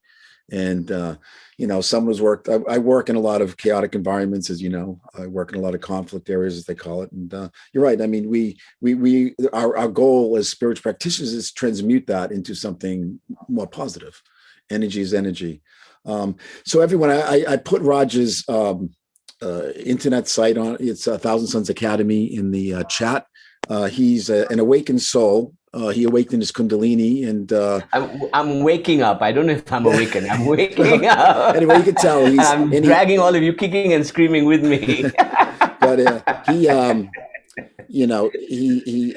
he's really recently moved back to the New York City area from India. We're really blessed to have him in the New York City area, and really highly recommend. I'm now a local boy, so you can meet up with me soon. Yeah, so we really honored to have you join us, Roger. No, so, blessings to everyone here.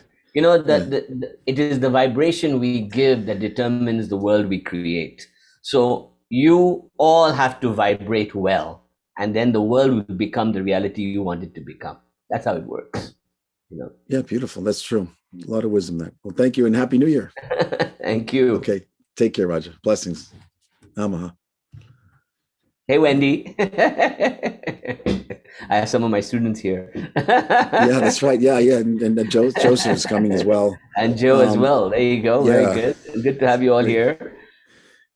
So yeah, thank you. So our next guest is Mitchell Rabin, and we've been friends for a number of years. I'm going to put him on spotlight. Hi, Mitchell. How's it going? I can't hear you. I think you might have to put your. And I'll answer you again. Very well. There we go. Very Okay. well. And Mitchell is the founder of A Better World TV. He's one of the pioneers in the holistic movement in New York City. He's everywhere. He has his hand in a lot of different projects. And all of Mitchell's projects really are aimed at making the world a better place. He's a tireless advocate for the environment. And now he's very active in the cryptocurrency space as well. So, I'm really, honored to also to have you here, Mitchell. And what do you see for the new year in 2022? Oh, when I look into my little prophetic ball, I see amazing things, amazing things. Put on your seatbelt. First of all, I want to just say, Raj, thank you very much for all of your wisdom there. And we're all waking up. We're all still waking up. So God bless. God bless. Scott, first of all, a pleasure to be here. Thank you for the invitation. I've been here before at your invitation, and I'm always glad to talk to your group.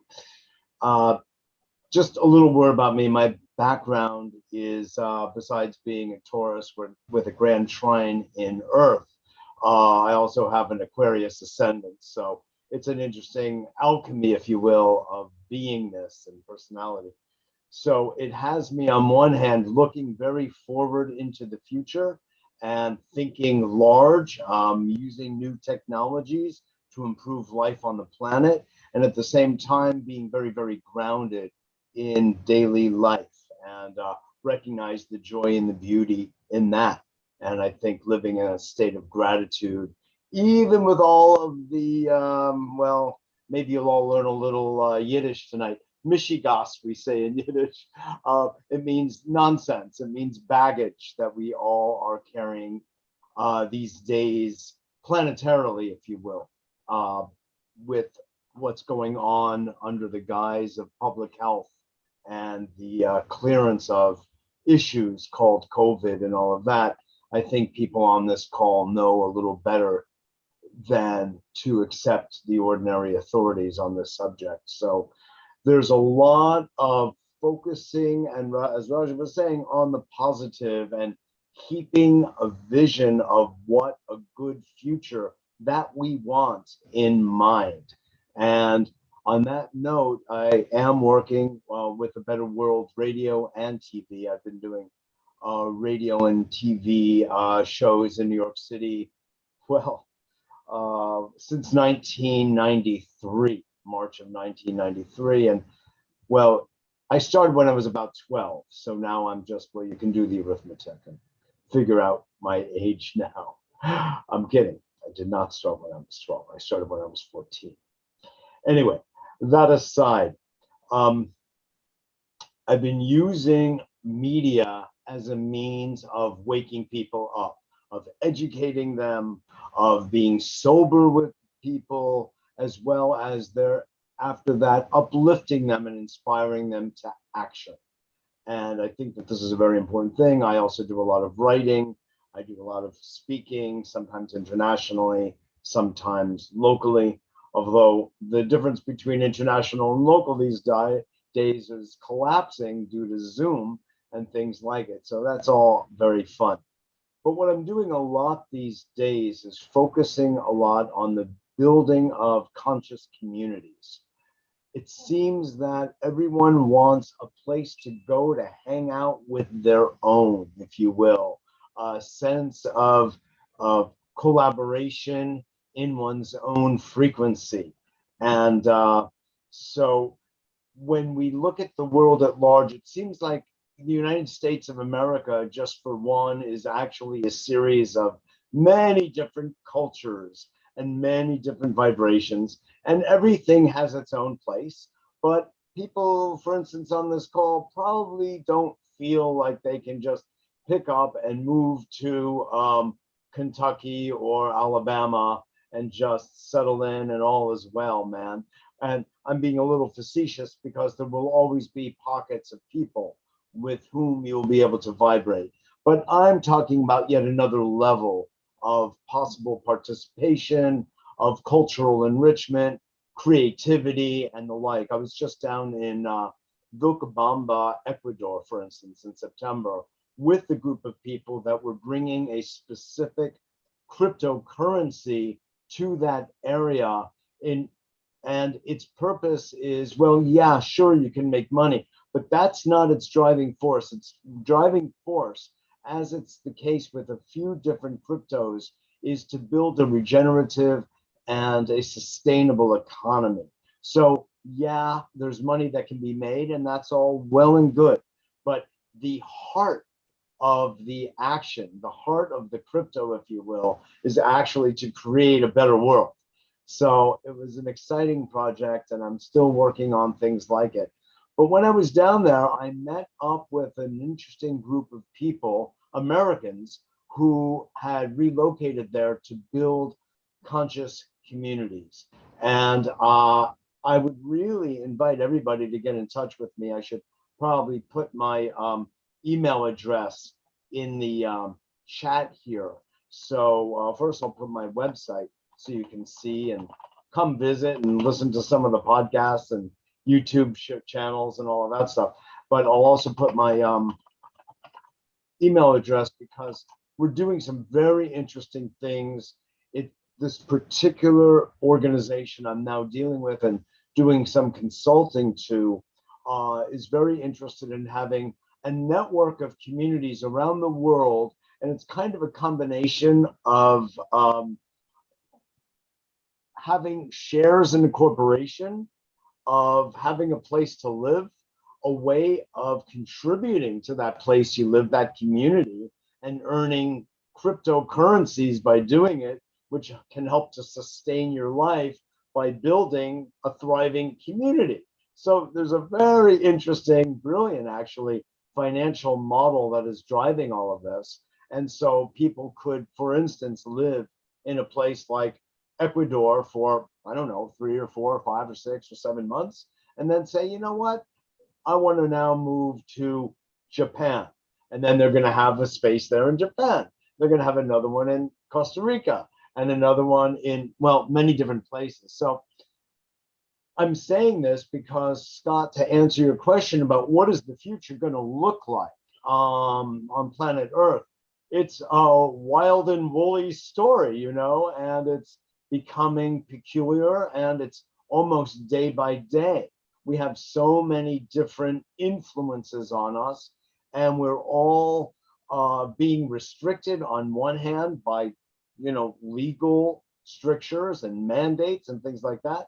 And on the other hand, and, you know, my dear friend Alan Steinfeld and brother will be talking to you about this, I'm sure, because of the wonderful book he's recently written. We're also opening up to what we could call Homo Universalis, this whole new dimension in human thinking and beingness, which is our embracing of our larger universal nature. So we've got, on one hand, this incredible activity happening on planet Earth, and on the other, we're also operating on another frequency that is making life here more interesting, at the same time connecting on different levels and through different dimensions to a much larger narrative that is got so many question marks and excitement. In fact, Alan and I were on a couple of panels not that long ago, and I made what I thought was a kind of a funny joke where I said the presence of the conversation about our having higher level UFO style contact is really going to be an economic boon to Match.com. That's your chance to laugh. Now, I don't know. I think it's kind of funny because, you know, we're having trouble finding earthlings to spend a lot of time with sometimes. And well, let me just say, this opens up a whole new, I don't want to say gender potential, but at least another kind of comradeship that might be, and new language learning as well. But by and large, I did put my website and It's actually betterworld.net, Scott. I reverted back to that. That's okay. I put Okay, it down. sorry. Okay, I'll For put that down. anyone who might be interested either in knowing more about this particular conscious community network, it's a chance to have another place to live, but it's like a timeshare, as I was saying. So you don't necessarily have to just kind of land in one place. It's going to be planetary in nature. It's early stage. It's not there yet. It's just, I couldn't say getting off the ground because it's supposed to be on the ground, but you understand what I mean. It's an early stage development of an organization. And crypto, which Scott, you mentioned earlier, and I've introduced you to some project I'm on, which is both one that's really about sustainability and regeneration, and another one is about actually self-enrichment and prospering in a way that I think we all, God knows, deserve at this point. You know, many of us have been, dare I say the word, and I'm also dating myself, hippies from way back with maybe shorter hair and in some cases graying a little bit. But the essence of the hippie mentality, really meaning the values of loving humanity, of compassion, of empathy, of love, of understanding, of all of these incredibly rich, juicy virtues that we really want to embody and see spread across the planet, is really still alive and well. And many of us have sacrificed many years on behalf of the common good. And we've done so sometimes at our own financial expense, if not loss. And thankfully, there's this really interesting phenomenon that is moving us away from business as usual and opening up some other doors so that, you know, we kind of ordinary folks who have not focused on that as our primary purpose in life can actually become enriched. So if you're interested in any of what I'm saying, or in just hearing a lot of really interesting podcasts with scientists and healers of all sorts, and writers and technologists and spiritual teachers, feel free to come to abetterworld.net. It's all there, videos, and we are actually redoing the website. So it's still in progress, but we've also got a store with very cool things like sound wombs and infrared saunas for health and healing, and you name it. It just goes on and on and on. So I don't know how we're doing for time, Scott. I'm getting a little nervous. I think we've probably reached the limit. So Yeah. I want to just say that these are some of the things, you know, maybe if you don't mind taking another moment, because I think that to conclude, there are a few quotes that I have in my electronic signature. Anyone who communicates with me by email has seen this over and over again, but they really kind of wrap up a lot of what I've been saying in some pithy quotes, and say a lot, and they're virtually poetic. And those are these. Just indulge me for another moment here, Scott, if you would. And this is a famous quote by the great anthropologist Margaret Mead, who I had a chance to meet many, many moons ago at an anthropology conference. Never doubt that a small group of thoughtful, committed citizens can change the world. Indeed, it's the only thing that ever has. Numero uno. Dos. You never change things by fighting the existing reality. To change something, build a new model that makes the existing model obsolete. Does anybody know who wrote that? Yep, Bucky Fuller. And this another one, there's just two more. It always seems impossible until it's done. Nelson Mandela. Think for a moment of his life. Behind bars, on an island, in prison. And the next thing you know, he's president of South Africa. My God. The last is the great Jimi Hendrix, who said, when the power of love overcomes the love of power, the world will know peace.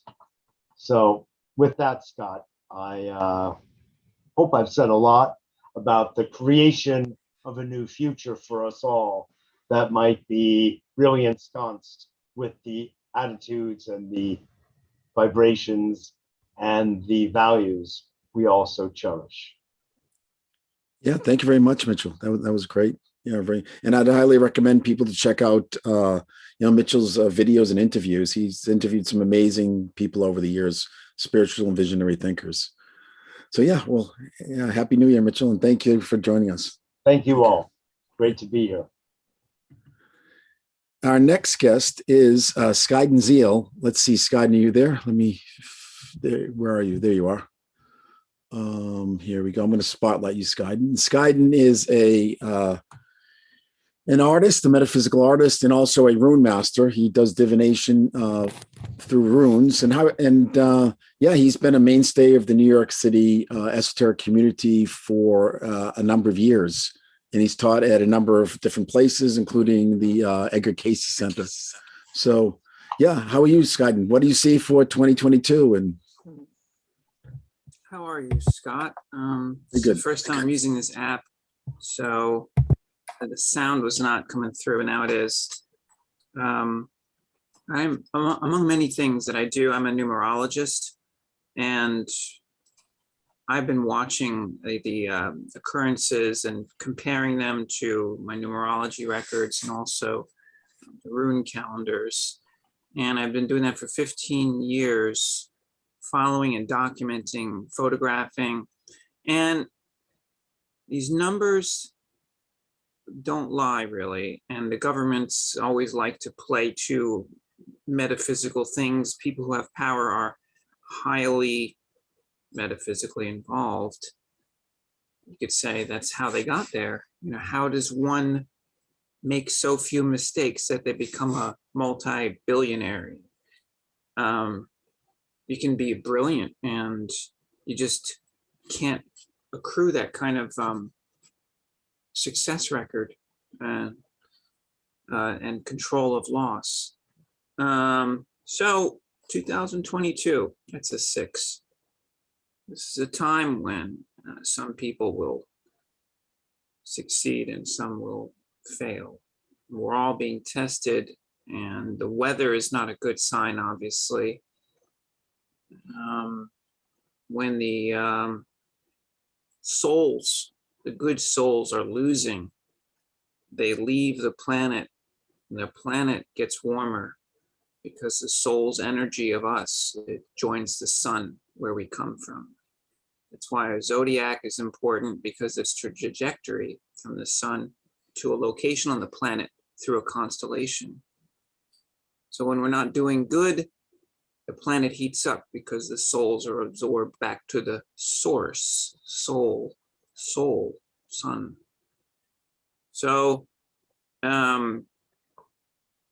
global warming is the materialistic excuse or rationalization. There always has to be something below the causal level. The causal is all that matters. We live in an inverted reality of lives where the causal is not only not important, it's denied. So global warming is the man-made reason why, but it's not the end all. We've had many ice ages. We have to always look at the causal level. This weather is terrible. And the COVID lockdown, one of the effects, it cooled off the planet a little bit. You have to ask yourself, how warm would have last year would have been? And also the polar shift.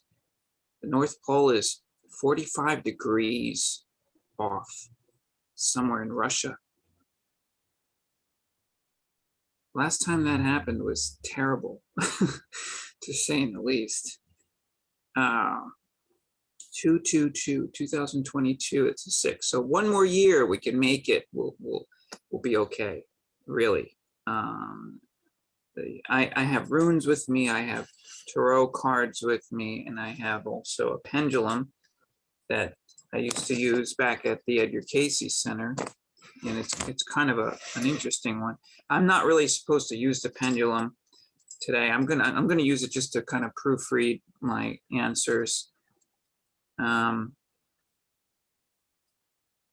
So, our emotions are very important. And right now, this internal world that we've been forced into is a world of power. It's not an easy world to navigate if you're a person who has functioned in an external way with people and taking energy from people. These masks that we wear, what they do is they prevent you from getting the soul energy of those around you. Being quarantined definitely prevents you from getting energy from people around you. Spirits, putting on airs. It's all about the air, the soul. So they're forcing you to get energy from a higher source and to not lose energy by managing your mind and your body incorrectly. And we're seeing a battle between the media and the presidents. And I really today, I want to be able to help people, and I want to be able to share symbols that will get us through these times. Star card. It's an 8-pointed star. Any 6-pointed star, 7-pointed star, 5-pointed star, all of these share a frequency, a language. Tarot is a language of paintings. I'm a painter, and I got my master's degree in painting. And I taught myself how to be a metalsmith. So what I'm known for is this. These are handmade, but they're actually, you can consider them to be paintings, because a painter can do many things, but that took about 12 years to learn how to make. And I've been through a few challenges regarding thefts. These happened in Manhattan, and also a few other locations since the summer. So my inventory has taken a serious problem. I have a few rooms left that were not stolen, but they stole the molds and they stole my originals. What I have left, and they're connected, I will disconnect these once they're ready. It's the Earth Goddess and the Sky God. So all that's left is the earth and sky, like the song. It didn't go. It didn't disappear. And also what didn't disappear was this pendant, because I was wearing it when I was attacked and robbed. I was wearing this. This is my religion. This is the connection. If you see the 6-pointed star in here, the snowflake, the bottom points are omitted. That's the underworld. There's realms of dark elves and other pathways to the underworld. These are the higher realms. This is the heaven source, the land, the realm of the light elves, Leos Alpha. And this is Vanaheim, ancient nature spirits. So this is religion. This is the growth to the heavens, to improve, to become something better. We came from the animal kingdom, and when we were animals, we came from the insect kingdom, and when we were insects, we came from the mineral kingdom. We have to identify like a planet.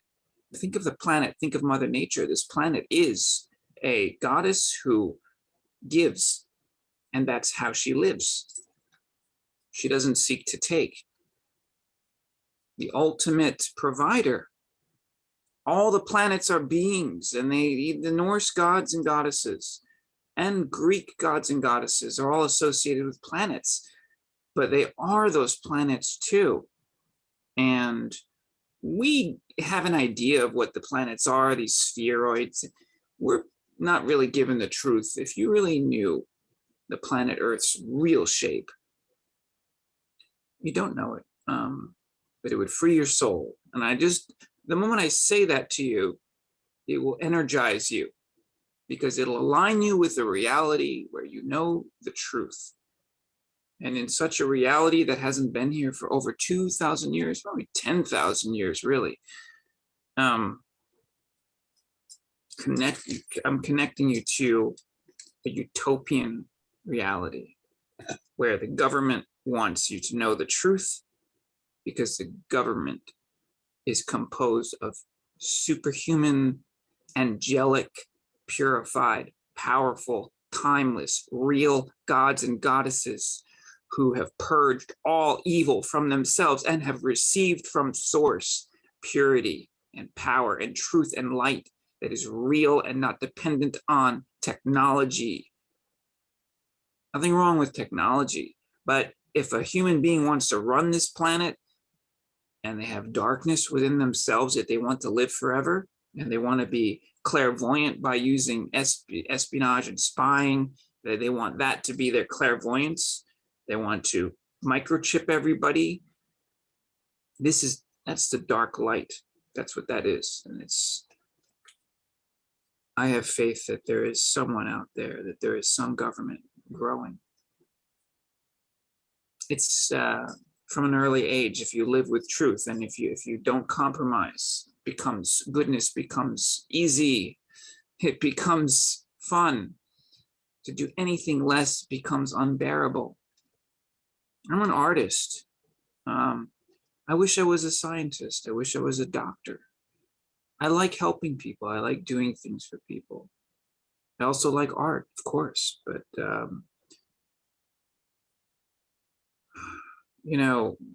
I've just been living very true, and I'm good at business. I'm good at design. I worked for a newspaper for 10 years as creative director, but the truth has kind of cost me a lot of sales, and it's a mistake to try to run sales myself for so long at shows, at expos and everything. I think it's time to work with a gallery again and stores. That's really my goal.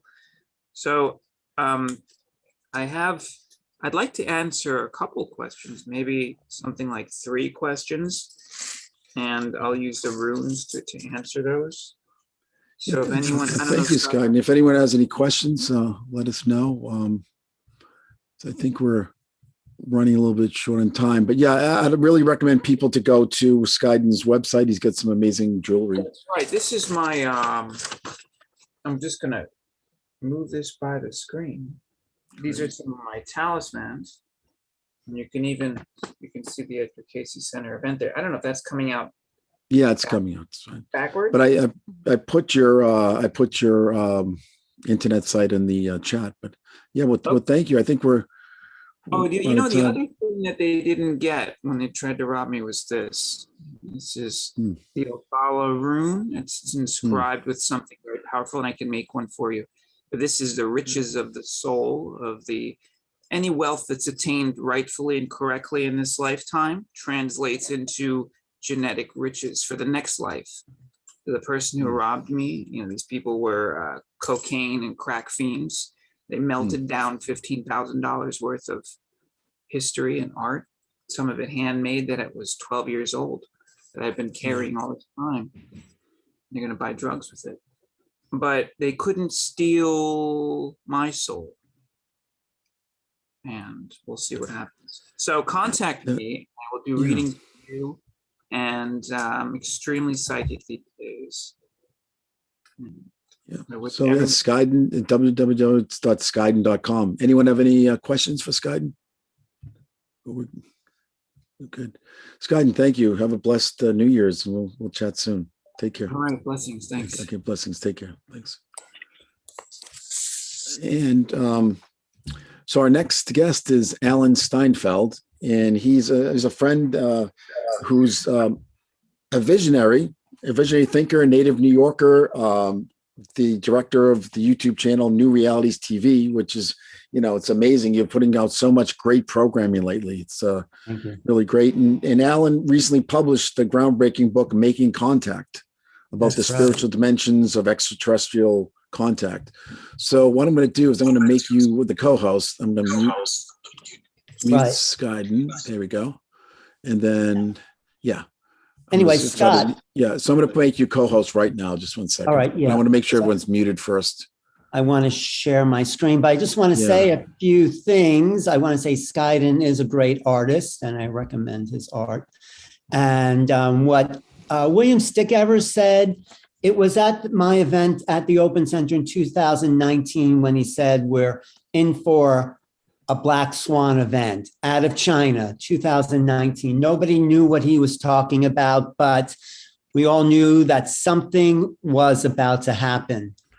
And we're still in it. We're still in this war of time where we haven't been able to free ourselves from this cycle of separation that we have created for ourselves. This is why these things are still in the collective immune system of the planet, that we are still thinking of ourselves as separate beings from everybody else. And it is time, like my book says, to start making contact. So I just want to read something from this book.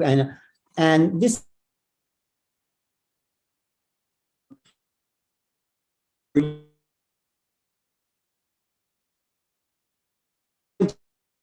story about the whole pantheon of the unknown, the gods, the miracles, the angels, the demons, the aliens, and mysterious objects in the sky. This is all old. We need to reestablish our relationship to the unknown by seeking the mystery, by seeking something outside of what we have labeled aliens or this or that. There's something bigger, and we are a part of that. But as far as the alien stuff is, there have been some breakthroughs in that, and that breakthrough is a kind of opening into some bigger realities that I just want to show what was a big breakthrough this year in as far as let me just see. Do you see this on your screen there? Okay. This was a big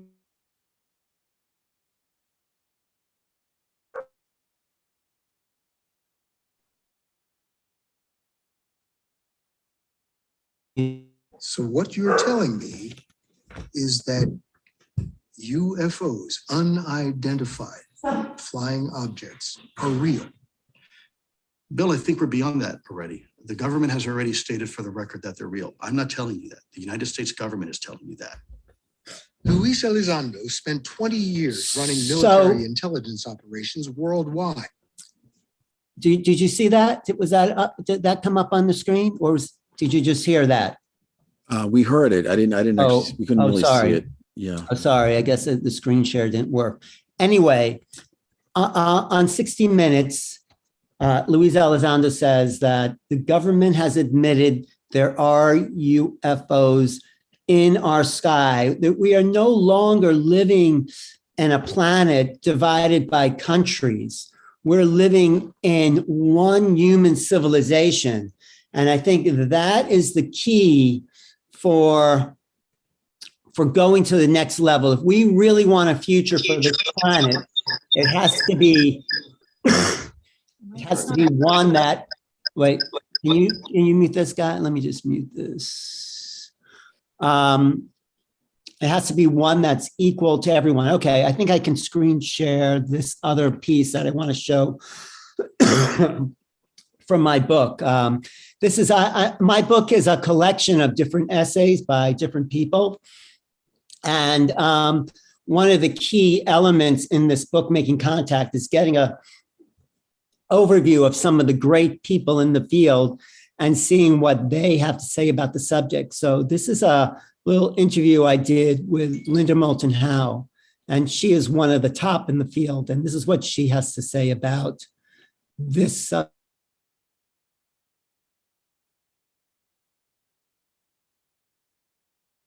headline, "We're not alone in the universe." What does that mean for the population of the planet and for you and the history of civilization? Finally, a truth. As simple as that. If you look back 5,000 years or 12,000 to Göbekli Tepe, and you look at the history of this planet, is demonstrably one in which Homo sapiens sapiens is abused. Because from my point of view, if you are a civilization that evolves for 12,000 years, and you are always under the thumb of another intelligence that manipulates you, and that humans are never, ever talked to, communicated, honestly, than we are today in the 21st century, 12,000 years later. We are an abused species. And part of this abused species is going out into the Milky Way galaxy and beyond without a single general human population knowing. Okay, and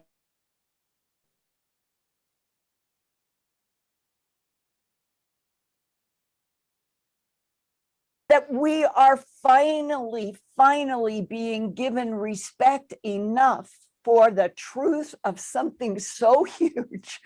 We're not only not alone in the universe, and that I would stress there are other intelligences and they really care about us and they want us to get past this difficult time of lies, deception by other forces that have never told humans the truth. That is why we've got to have this revolutionary headline.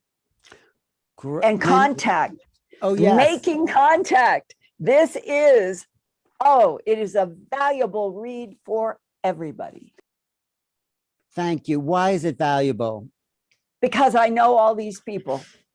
I know how difficult it is to get to facts, to get to a pattern in which it will help other human beings who have never, ever read any of our other books, seen any of our other films, been to any of our conferences. We have got to start where the news on TV and radio and newspapers begin to understand and start reporting what I have been reporting for 42 years, feeling like I have been pushing a huge 1,000-pound boulder up a hill. Mm-hmm. We are at the point where it might finally reach the top. Once that boulder starts going, the whole planet changes in relationship to this universe and the understanding that there's probably an infinite number of universes, infinite number of timelines, infinite number of dimensions, and that we, without consciousness, we're tearing into other consciousnesses and dimensions in World War II with the atomic bomb. And we could now solve those issues and move forward as a real intelligent civilization that's meeting these beings on an equal footing. That's what I feel. That would be my prayer. So that's the only future I think we really have going for us. We may make predictions, but until we start making contact with each other, making contact with the earth, making contact with the beings beyond, then all this stuff about 2022, 2023, the same old stuff, the political situations, it's just in the same circle going around this country.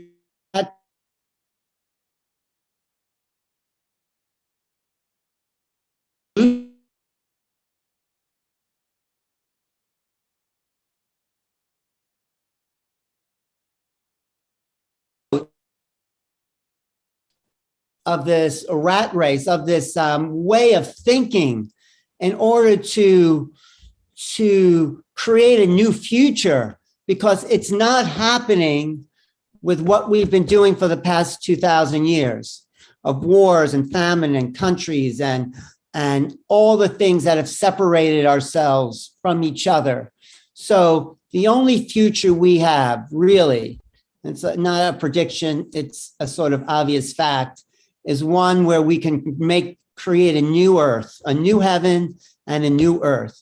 A new heaven in the fact that we're not alone. The new earth is that we need to clean up the planet and make it hospitable for all life. And then we can go into some other type of direction, some other type of way of being that gets us out of this old way of thinking, and we can really, truly become true human beings, because we're not human beings until we create the oneness of humanity. That's what Bruce Lipton says at the end of this book. He says, we are not humans until we create humanity.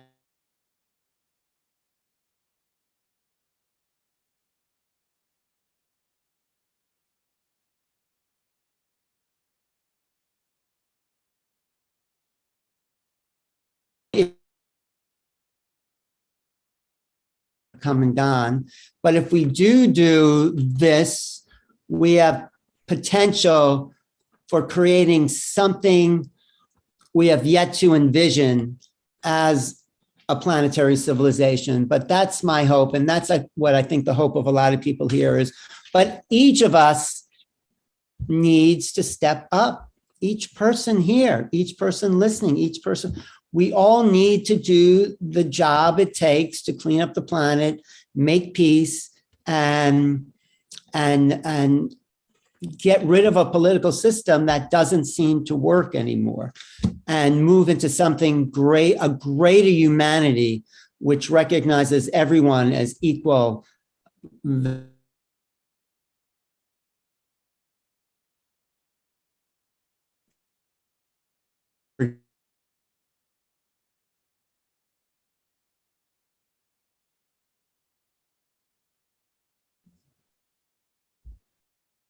Scott. Yep. Still lost you for a second. Yeah. Well, thank you very much, Alan. Yeah. Did that make sense? Yeah, absolutely. Beautiful. Yeah. Great. And congratulations on your book. It's really making a lot of impact. Right. I mean, the book is really about how we're going to come together as a planetary civilization. And it's a collection of writings. And I think it's another doorway. So thanks for the opportunity. Oh, I'm doing a astrology predictions event January 6th with the Open Center. People can tune into this YouTube channel, so you could check that out Thursday. And I'm glad you did this tonight. And it's always inspiring. So yeah, thank you for coming on. Yeah, and what I love about your book is it talks about the spiritual dimensions of this extraterrestrial contact. It's Well, unless we realize that we're spiritual beings, what's the point of making contact with someone, another civilization that, is just as greedy as humanity? It's about the unity of consciousness. That's the spiritual dimension. And there's no separation between human beings or all sentient beings. And when we realize that, we can start to make peace with each other. You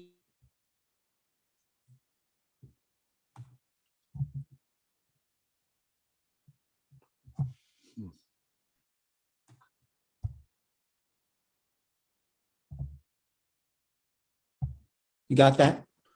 Yeah. You just went off you lost for a second. But Alan, tell people how they can join your event on the 6th and who's going to be on that. Well, I have 4 astrologers. I have Serena Taylor. She's a Vedic astrologer. I have Alex Santiago, also looking from a Vedic point of view. I have Anton, I forgot his last name, but he's very Western. And then I have Marla Lombard, who is a visionary.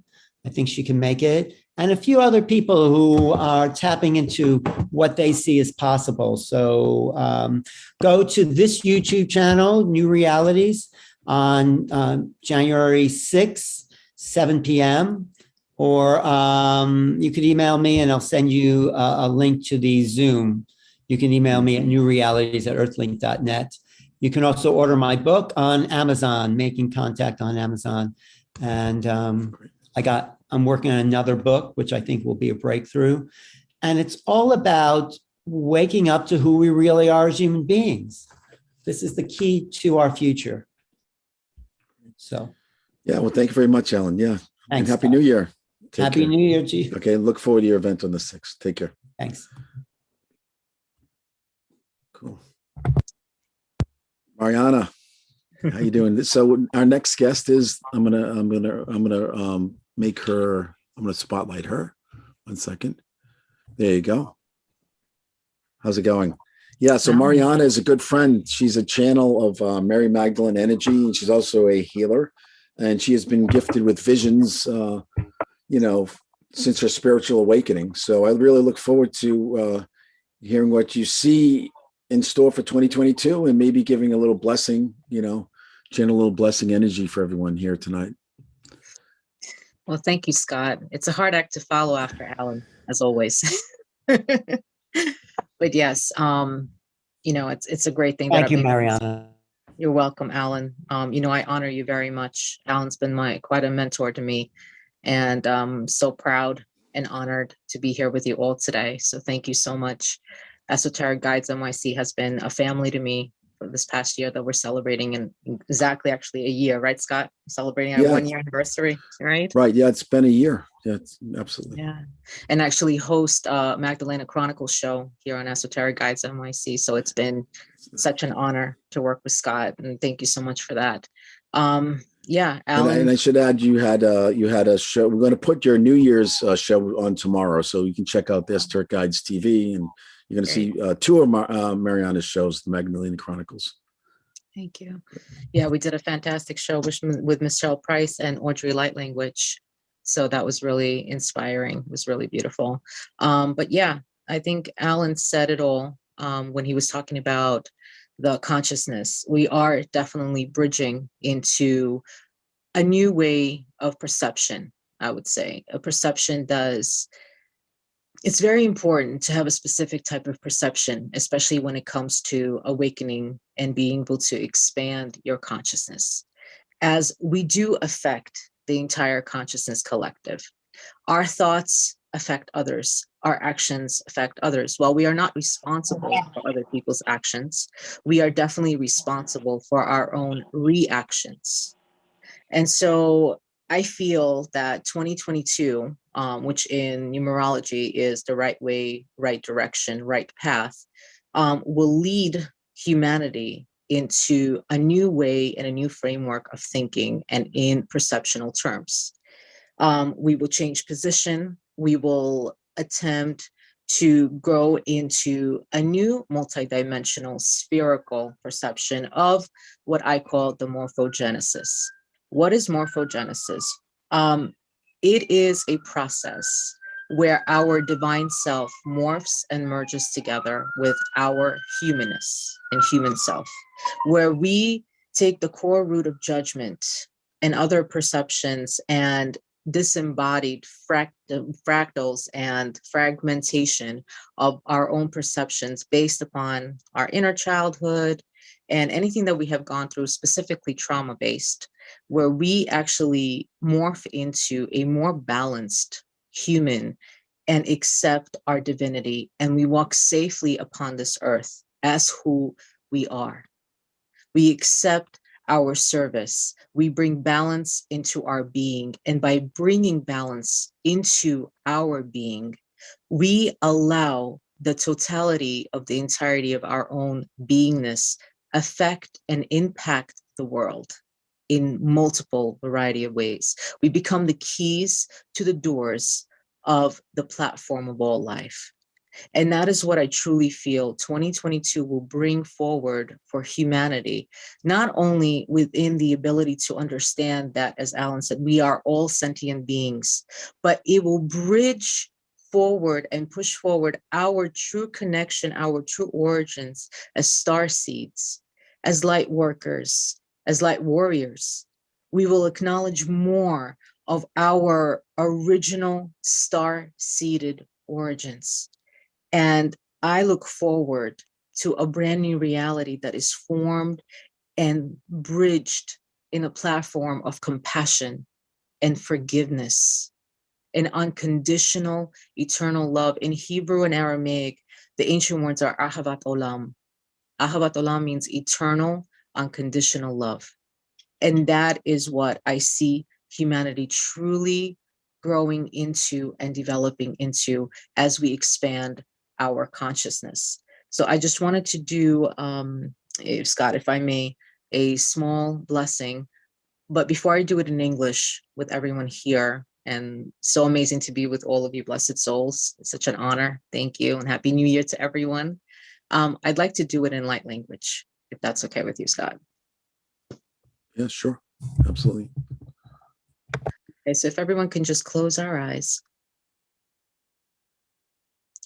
and just take a deep, deep breath in. Hold it and connect to that Sophia divine embodiment within you, that inner soul spark, and breathe out.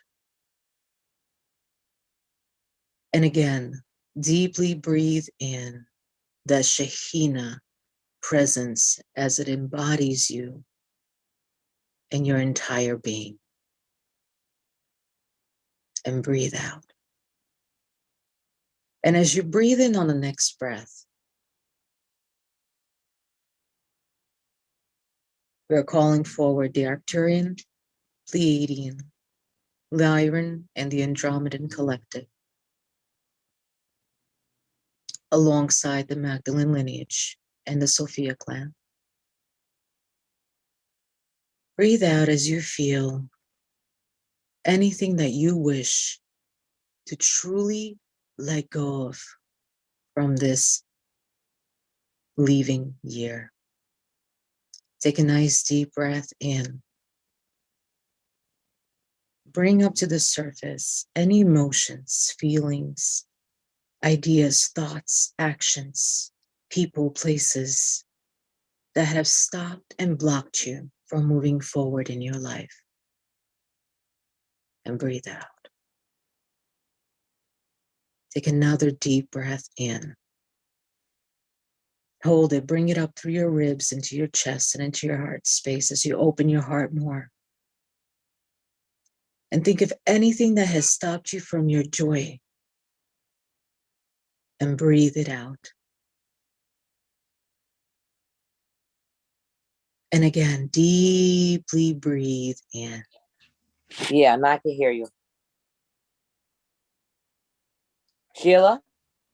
Hold and deeply breathe out. And just for a moment, as we speak to you in a variety of light language, envision yourself in this coming year, smiling, being happy and fulfilled in pure joy. See what you'd be doing. Where would you travel? What would you do? How would you enliven and enlighten yourself and enliven anyone that you come in contact with? What would that reality look like? What would your health look like? What would be your well-being? Where would you be? Where would you live? Who would you surround yourself with? How would you feel your vibration in every single fiber of your being? What would you look like? And what would the world around you look like? Take a deep breath in. And a deep, deep, deep breath out. Just once more, deep breath in. And exhale out loud. And just listen to the sound of our voice. Kairana kiuna kehi. Kairuna matea. Udishasi kimate yane. Kiliana kiate. Kiliana shisikiaiti. Ashiasiatamo. Ashisiateamo. Ashisiate akani miatino. Chitesiane kinomidesia siti. Dishasi karuna. Ishkahata. Ishkahane. Kefkie. Inahata. Kishkesaye. Kishkesaye kisi. Kitiamo teshesianoma. Teshesiamo kinera kinyuma. Kitamo shesianoma. Take a deep breath in and a deep breath out. And our blessing for all of you, dear beloved ones, on planet Gaia, planet Terra, is to allow yourself the biggest expanding and openness of heart you've ever imagined. Allow yourself to envision. It all begins with your imagination. A brighter, more enlivened, and enlightened world. Allow yourself to seek joy in every moment that you breathe. Seek to see the divinity in everyone and in everything. Allow yourself at least 1-2 moments of joy per day or more, and allow each breath to hold a joyous of vibrations within you from the time you wake up to the time you go to sleep, and even in your dream state. Seek to feel compassion for yourselves and for others. Seek to feel empathy for yourself and for others. Seek to feel understanding on a deep soul level. Allow your soul to connect to other souls in a deep way. Take superficiality out of the picture and allow yourself to be completely free and safe in walking upon this earth. We thank you all for your incredible and impeccable service upon this planet, for you are here to assist Mama Pacha, Mama Kia, Mother Terra in her ascension, her continuing willingness to ascend and embody the best and most of her divinity. Allow the divine Sophia to guide you in every step of your way, and allow the Shekhinah presence and her inner spark to guide you. Allow Saint Michael to protect your way. Allow Yeshua's messages to come through and forward through every bone of your body. Allow the mustard seed to continue growing and growing and growing, and break the silence. Allow peace to penetrate through every fiber of your being, and allow yourself this year the absolute gift of just being free and open to all possibilities and what dreams may come. For it all begins with a dream, and it all begins with a joyous dream, within the humility, humbling honor, and appreciation for the gift of life. May 2022 serve as a side and guiding post, your spiritual compass, as you continue to expand your consciousness and the consciousness of all humanity and the entire consciousness collective here on Earth and across the entire galactic spectrum. We wish you all the best of everything. May joy be everything you know, and may humanness, humility, compassion, kindness, and most importantly, forgiveness serve as your guiding post through each moment of your life this year. We thank you. Blessed be. Thank you, Scott. Happy New Year. Thank you very much. Yeah, that was beautiful.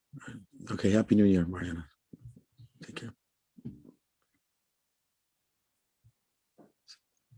So our next guest is Stephen Spears, who is an amazing, really one of the most knowledgeable occult researchers I've ever come across.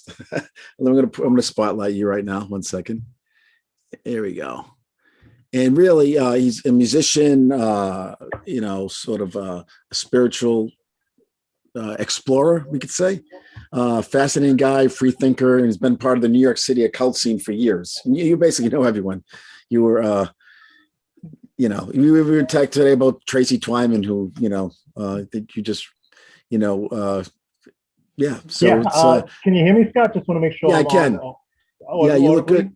Yeah, it's great. So what do you think about 2022? Well, I have a prediction, but I just want to riff really quick on Mariana's thing and Alan's thing. Carl Jung on Flying Saucers in his book Flying Forces supposed that the Trinity was going to become a quaternity. Mary being one of the quaternity, creating a mandala which becomes the things in the sky, the flying saucer. So Jung released his Flying Saucer book around 1947. And I think it's important to always remember that he married that to the Marianic visions that were happening at the same time. So I just wanted to talk about that for Marian. My prediction actually for 2022 is I'm feeling that there will be a sort of renaissance of the Luddite, or another term, the Butlerian Jihad. And the Butlerian Jihad and the Luddites, everybody's familiar with the Luddites who were going around smashing machines in the 1800s. they were saying, no to technology, right? And we're in a kind of a matrix of technology these days that's becoming relatively almost overwhelming for people. And what is that matrix of technology? Where did it come from? What's it about? What's the system of control going on? I was thinking about Burroughs a few minutes ago when Burroughs said, destroy all rational thought. And I was thinking about Anton Artaud, who said, there is no more firmament. So there's been this kind of underlying impulse to destroy what might be called rationalism, coherent thought. And what comes when we lose that coherent thought? Peter Buttigieg's father was a professor of philosophy at Notre Dame, and he championed an Italian philosopher called Gramsci, Gramsci. Gramsci's whole thing was to destroy common sense among the population. A population could not be ruled if the general public maintained a common sense. I'm believing that what's going on right now is this kind of further destruction of humanity's more common sense basic elements. Somebody before mentioned traditionalism, and I found it interesting that they brought up traditionalism because I was reading lately that Bannon, Steve Bannon, Trump's person, was a Gurdjieffian and deeply steeped in the traditionalist tradition. Rene Guénon, the guy Dugin or Durgin in Russia, all these people sort of saying we need to hold on to this past tradition, this bedrock that we had, while modernism and the culture at the moment is technologically is trying to strip people of that. So where are we going? So I had a vision the other day. I had a fever. I had a flu. It wasn't. I don't know if it was COVID. I didn't get tested, but I had a flu, and I was laying around, having my nice fever dreams. And one of the fever dreams that I had was about the Holy Grail. And what does the Holy Grail hold? The Holy Grail holds the pure blood, the Sangreal, the holy blood, the pure blood. I'm going to suppose that there is a new tradition that will be coming of a sort of Grail warrior, people who will sort of work to sustain and maintain that pure blood, this current of spiritual and philosophical pure blood. I just asked when the Grail appears, it asks who serves the Grail, and I think that's a question we all need to ask ourselves right now. Who do we serve? Do we serve the technocratic impulses? It's very sort of attractive. I was a 3D animator early on, early 3D animator, worked with Wired magazine a lot, and met a lot of these kind of technocrats. Some of them went on to become relatively influential. And the spiritual bereft of a lot of these people was pretty interesting. So I'll say, we need to be careful about technology. One of the things that I always talk about when I talk about technology is Tezcatlipoca, Quetzalcoatl's brother. I bring this up on occasion, but I need to bring it up again. Quetzalcoatl's brother was Tezcatlipoca, him to who we are slaves, the mirror that smoked. Tezcatlipoca emblem and means of communication was an obsidian mirror. This, in all effects, is an obsidian mirror. We live in a world of screens now. What has that done to us? How has that affected our dimensionality? How has it affected the way we view reality? Is it a good thing or a bad thing? Here, time becomes space, right? I have so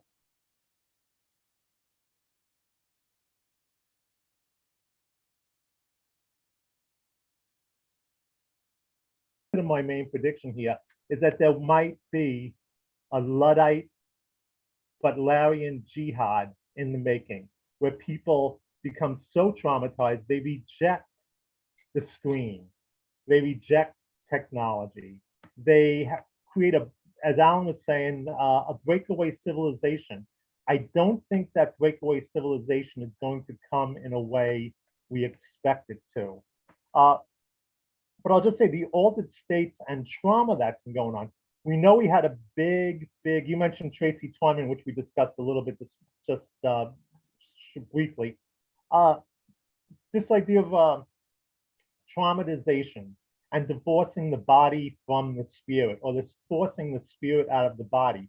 I was reading recently Ghostland by Emma Britton. Emma Britton worked with Bulwer Lytton.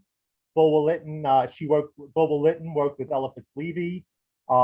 Emma Britton also worked with Butowski. In the book Ghostland, it starts off with a young girl being sort of ritually forced out of her body to send her soul on surveillance missions around the world. That there was a secret society that was using young children to force their souls out of their bodies and send them on surveillance missions. I go back, when I think of that, I think of John Dee. John Dee said, one of his coined terms, I think it's on one of the front pieces of one of his books, is the world encompassed. Encompassing the world. Now we have satellites encompassing the world, this technology encompassing the world, giant eyes everywhere. But there's also a spiritual encompassing in the world, forcing these souls out of their bodies to become minions for other forces that perhaps we don't really want to engage in. I started reading this guy, Charles Williams, recently. Charles Williams, T.S. Eliot said, was the greatest writer of the 20th century. He wrote War in Heaven. I just read 3 of his books. And again, two of them, was about taking young children and training them to become spiritual kind of mediums to go out and bring back information and surveil through a spiritual kind of way. This is traumatizing to a soul and a body. And I think we need to wonder about why this is happening, especially in regards to the verdict that was passed just a few days ago, which we know has deep, deep implications for what's coming forward in the new year. There will be, in the new year, a deepening, a deeper understanding of how these subcurrents, I won't call them societies, but subcurrents of energies, manipulative energies, have been used. When we were talking about the economy before, I'll just say that we're not in a democracy or anything, we're in a kleptocracy, right? We're in a kleptocracy. This government is based on theft. We were told by a previous president that he was going to spread the wealth around. Spreading that wealth around takes away intergenerational wealth and destroys a sort of traditional kind of way of being, and is replacing it with something that we're not, again, exactly sure. So I could go on a little bit, but I think I'm gonna kind of end it there and say, we're in a meta eon. We've been forced, almost by design, while some souls can be forced out of their bodies, we're being forced off a timeline, off the traditional trajectory that we had, into something that's brand new. Some people call it the Great Reset. We need to question what's that about. And I believe, as my prediction, that in the future, in the next year or so, people will begin questioning so much that there will be a tendency towards Ludditism or a Butlerian jihad, which is a term that what's his name, Frank Herbert used in the Dune stuff. The Butlerian jihad was when they destroyed all the computing machines. They decided that AI was a really bad thing for humanity. So they decided to get rid of all the machines, just like the Luddites with smashing machines. I believe that possibly there'll be a new awakening and people will reject technology as best they can. and see it for what it is, an instrument of consumerism and surveillance and control. And I guess I'll leave it at that, and Happy New Year. And thanks, Scott, for inviting me on. Yeah, really. Thank you very much, Steve. Yeah, fascinating stuff. So definitely Happy New Year. We'll chat soon. Take care. Thank you. And we have, hey, how's it going, guys? We have Wendy Gerkman and Joseph Jones. How's it going? Yeah. So Happy New Year. Yeah, Happy New Year. You really get it's almost midnight, so you're already celebrating. I really appreciate you guys coming on. I had to get the jacket on and match you. You look fantastic tonight, brother Scott. Thank you for the invite. Yeah, absolutely. And I met Joseph and Wendy at Raja Chaudhry's retreat in Sedona this past September. And Joseph is a metaphysical researcher, Egyptologist. He's organizing a trip to Egypt in May. And he's worked with Matthias DeStefano. And Wendy's a healer and spiritual teacher based out of North Carolina. So what do you both see for the 2022? Go ahead, Dave. Freedom. We all want freedom. And that's the future medicine. That's what we're all striving for. And the realization that we are all here uniquely experiencing and loving life and feeling all that we're feeling and working for those things. But ultimately, we are here collectively as one. And once we come to that realization, that will release us of the fear of certain things, such as death, which does not exist, but we are all fearful of.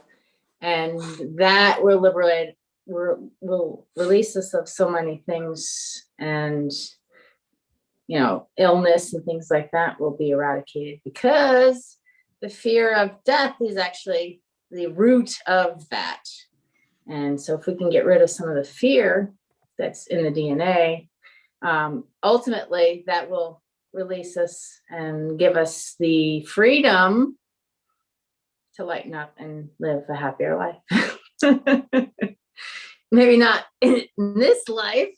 Yeah, we'll get there. Yeah. A couple 100 years, maybe. It's a process. It definitely is a process.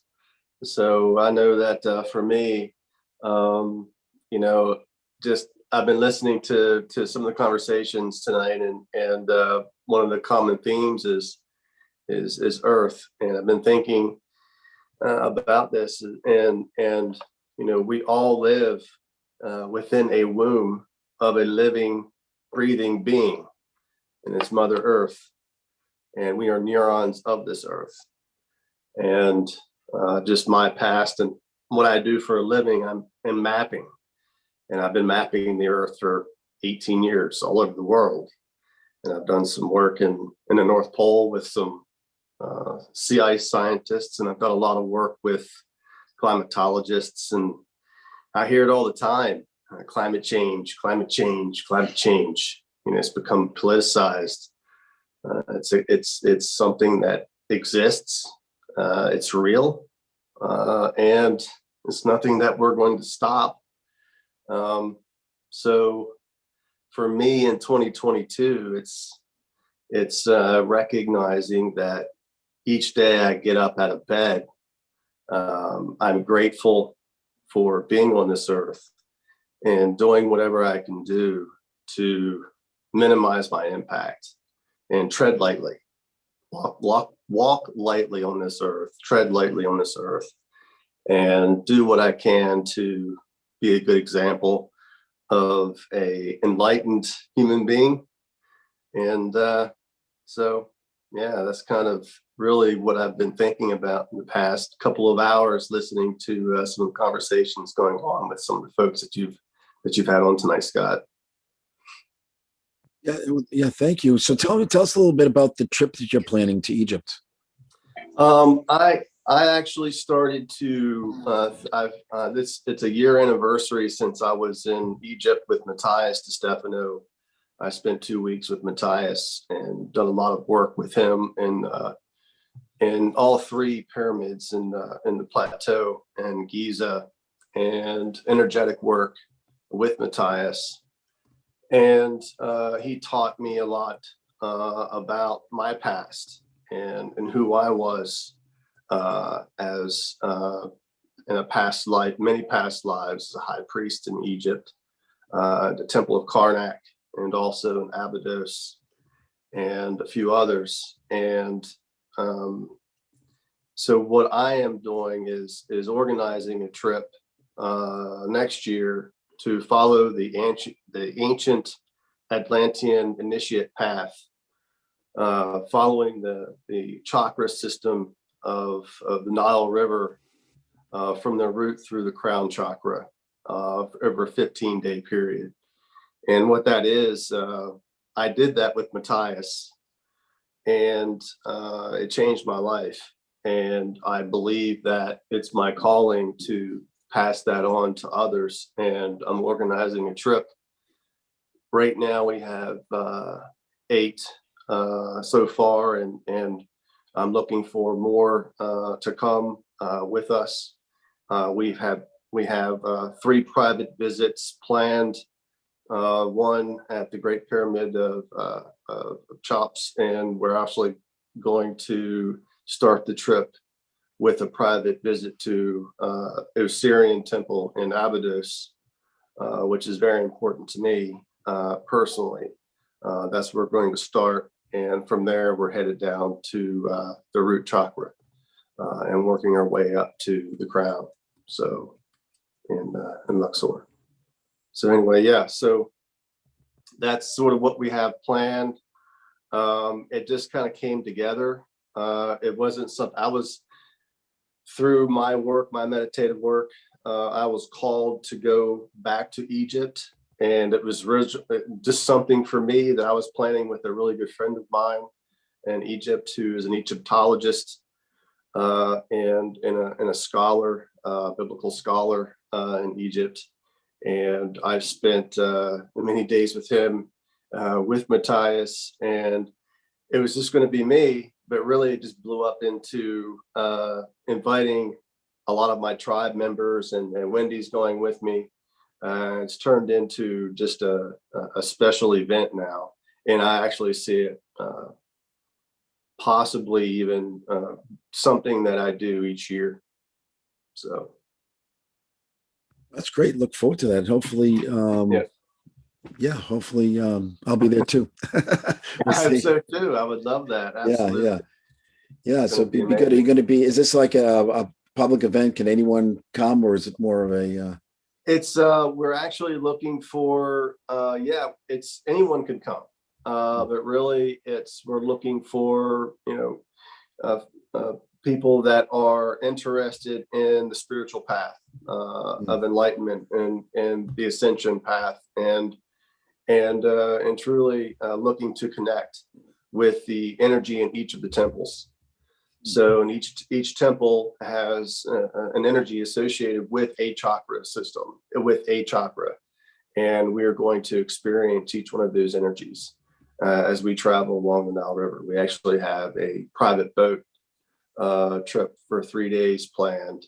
And we're just going to have a really good time, and probably do some hape, and probably do a lot of dancing and singing and gazing into the starry skies.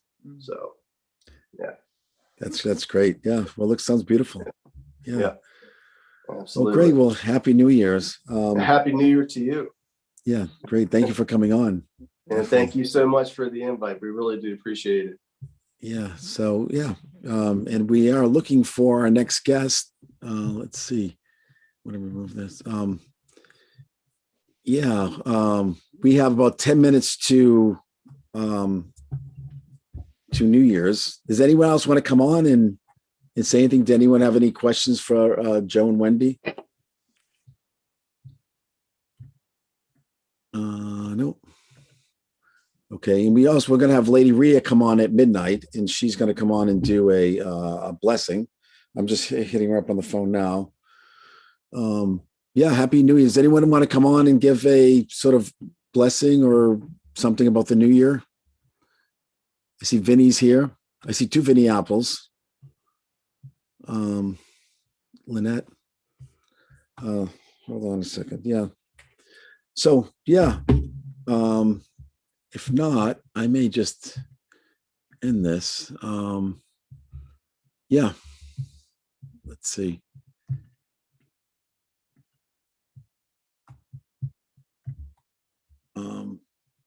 Yeah, anyway, so I may just end this and just wish everyone a happy new year if no one else is going to come on.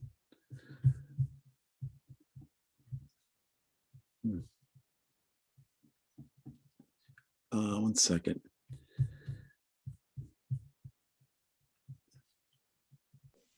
God, I'll do a blessing, Lakshmi. Yeah, let's do a Lakshmi blessing. That would be good. Yeah, and actually, that would be really good too if you guys can talk a little bit about the Hape too. You mentioned Hape, and I'm gonna, yeah. So maybe you could talk a little bit about that because you've introduced me to Hape, and that was really it's an amazing, spiritual tool. One of many tools.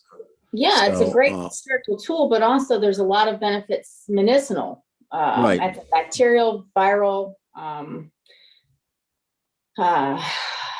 as well as very spiritual and grounding because it is from Mother Earth. It is from the trees, and supporting the Amazon tribes. And so the Western culture is not very familiar with it, and the unknown for a lot of people is fear. And so at the start of my journey in learning about Hape, it was learning about myself from the spirit realm and from the earth and being grounded in that. And the properties of the Hape and what it has provided for me. And just really being grounded in the space of love and gratitude to Mother Earth and the plants and the essence of nature and where we are culturally. A lot of places in the city, you don't have access to nature like it used to be. And so for me, it's one way to ground and to just take a moment in my morning ritual and just be grateful. And so I use Hape. It is tobacco or it is a sweet note. There's a couple of different properties there.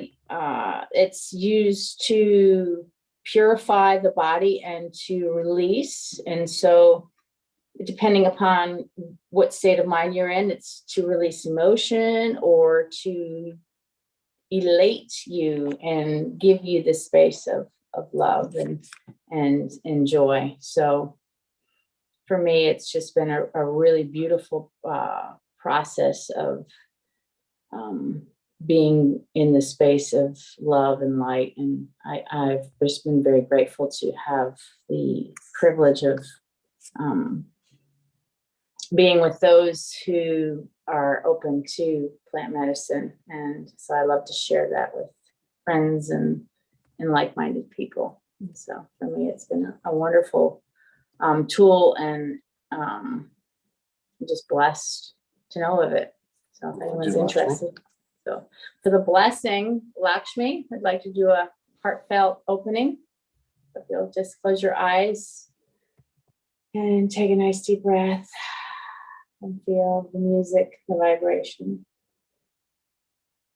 Om Shri Hrim Shri Kamale Kamalale Presida Presida Shri Hrim Shri Om Mahalakshmi Namaha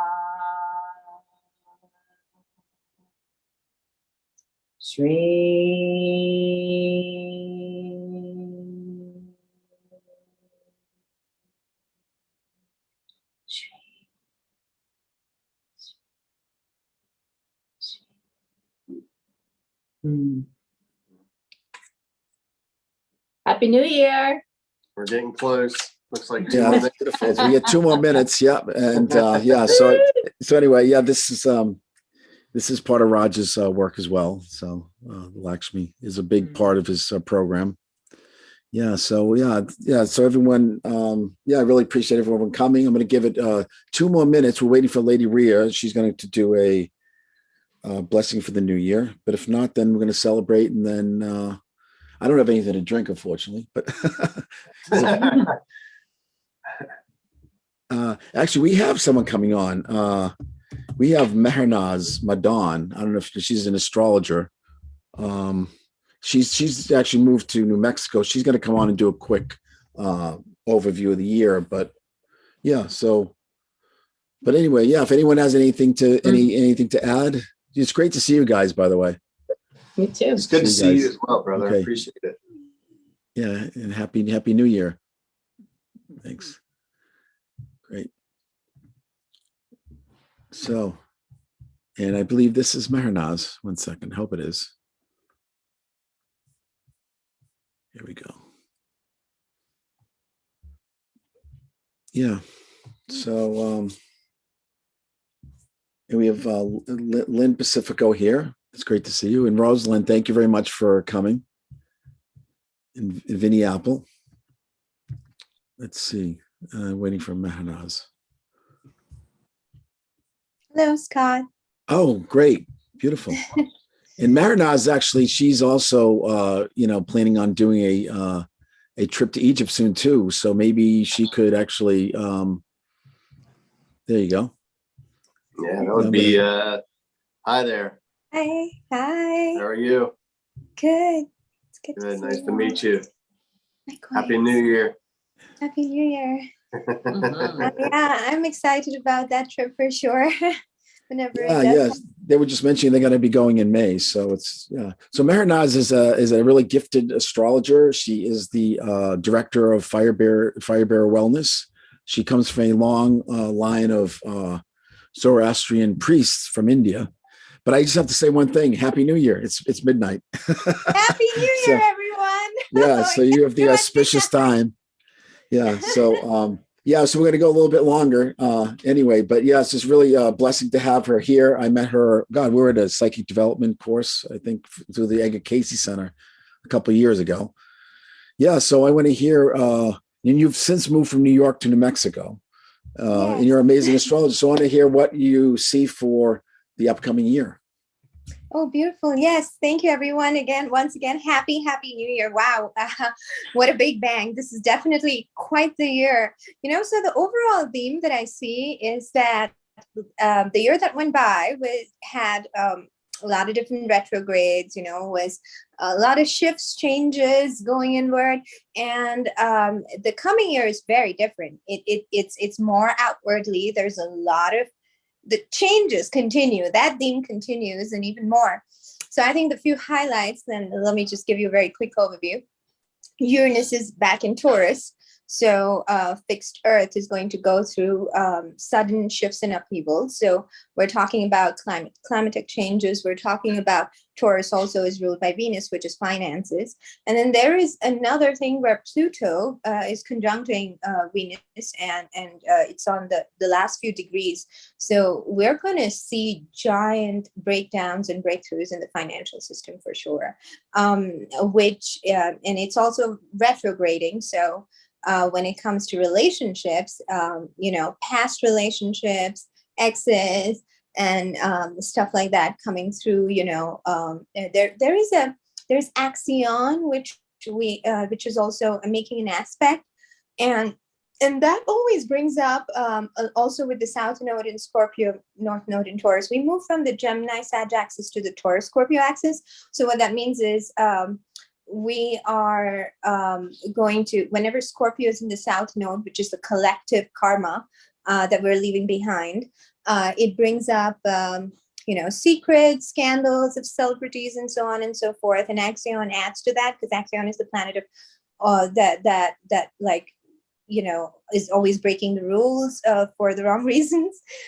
This system, however, Axion brings this quality of revolution and rebelling.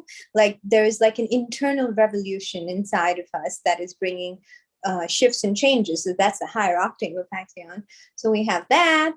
And so as you can see, a lot of shifts. And we're starting the new year with the new moon in Capricorn on Jan 2nd, and which is all about, the whole theme of New Year's resolutions is accented because Capricorn is so structured, and it's all about following through on your mission, on your goals, and really giving like solidarity to your goals. So that is a great way to start off your new year with, leaving the old behind through all those giant transformations that we went through and will continue to go through, but also setting very, very clear goals and insights in order to create the new world, which we're moving into. So, these are some of the big themes. And we also have Jupiter in Pisces. We had that all last week. So that's clearly a great time of expansion of anything spiritual, going inward, bringing in the new year in like by divinating, doing things which are taking care of your feet, doing things which are taking salt baths, water related stuff. So there's a giant Piscean energy around here. So this is the theme, but really watch out for your investments and your finances, because it's going to be a lot of shifts coming in. Real estate, because Taurus rules that, and of course relationships. So shifts in relationships, changes in relationships, the retrograding brings up past themes, exes. There's also a feeling of sometimes like a slight feeling of like being betrayed in relationships, and that's just the whole axiom theme. But again, like there's a higher and lower octave to every planet. So yeah, a very, very eventful year ahead. Shifts continue as we move further and further into the Aquarian age. Remember that we can always stay in the higher dimensions and navigate those shifts in a peaceful and beautiful way. So happy New Year, everyone. Thank you, Scott.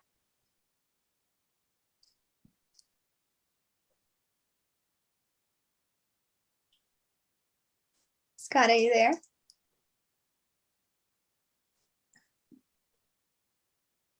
Well, hopefully Scott's not on mute. But anyway. I'm sorry, I was muted. Yeah. Yeah. Well, thank you for having me here. Yeah, it was beautiful. Yeah, I really look forward to seeing you again when I either get it out to New Mexico or you come back to New York.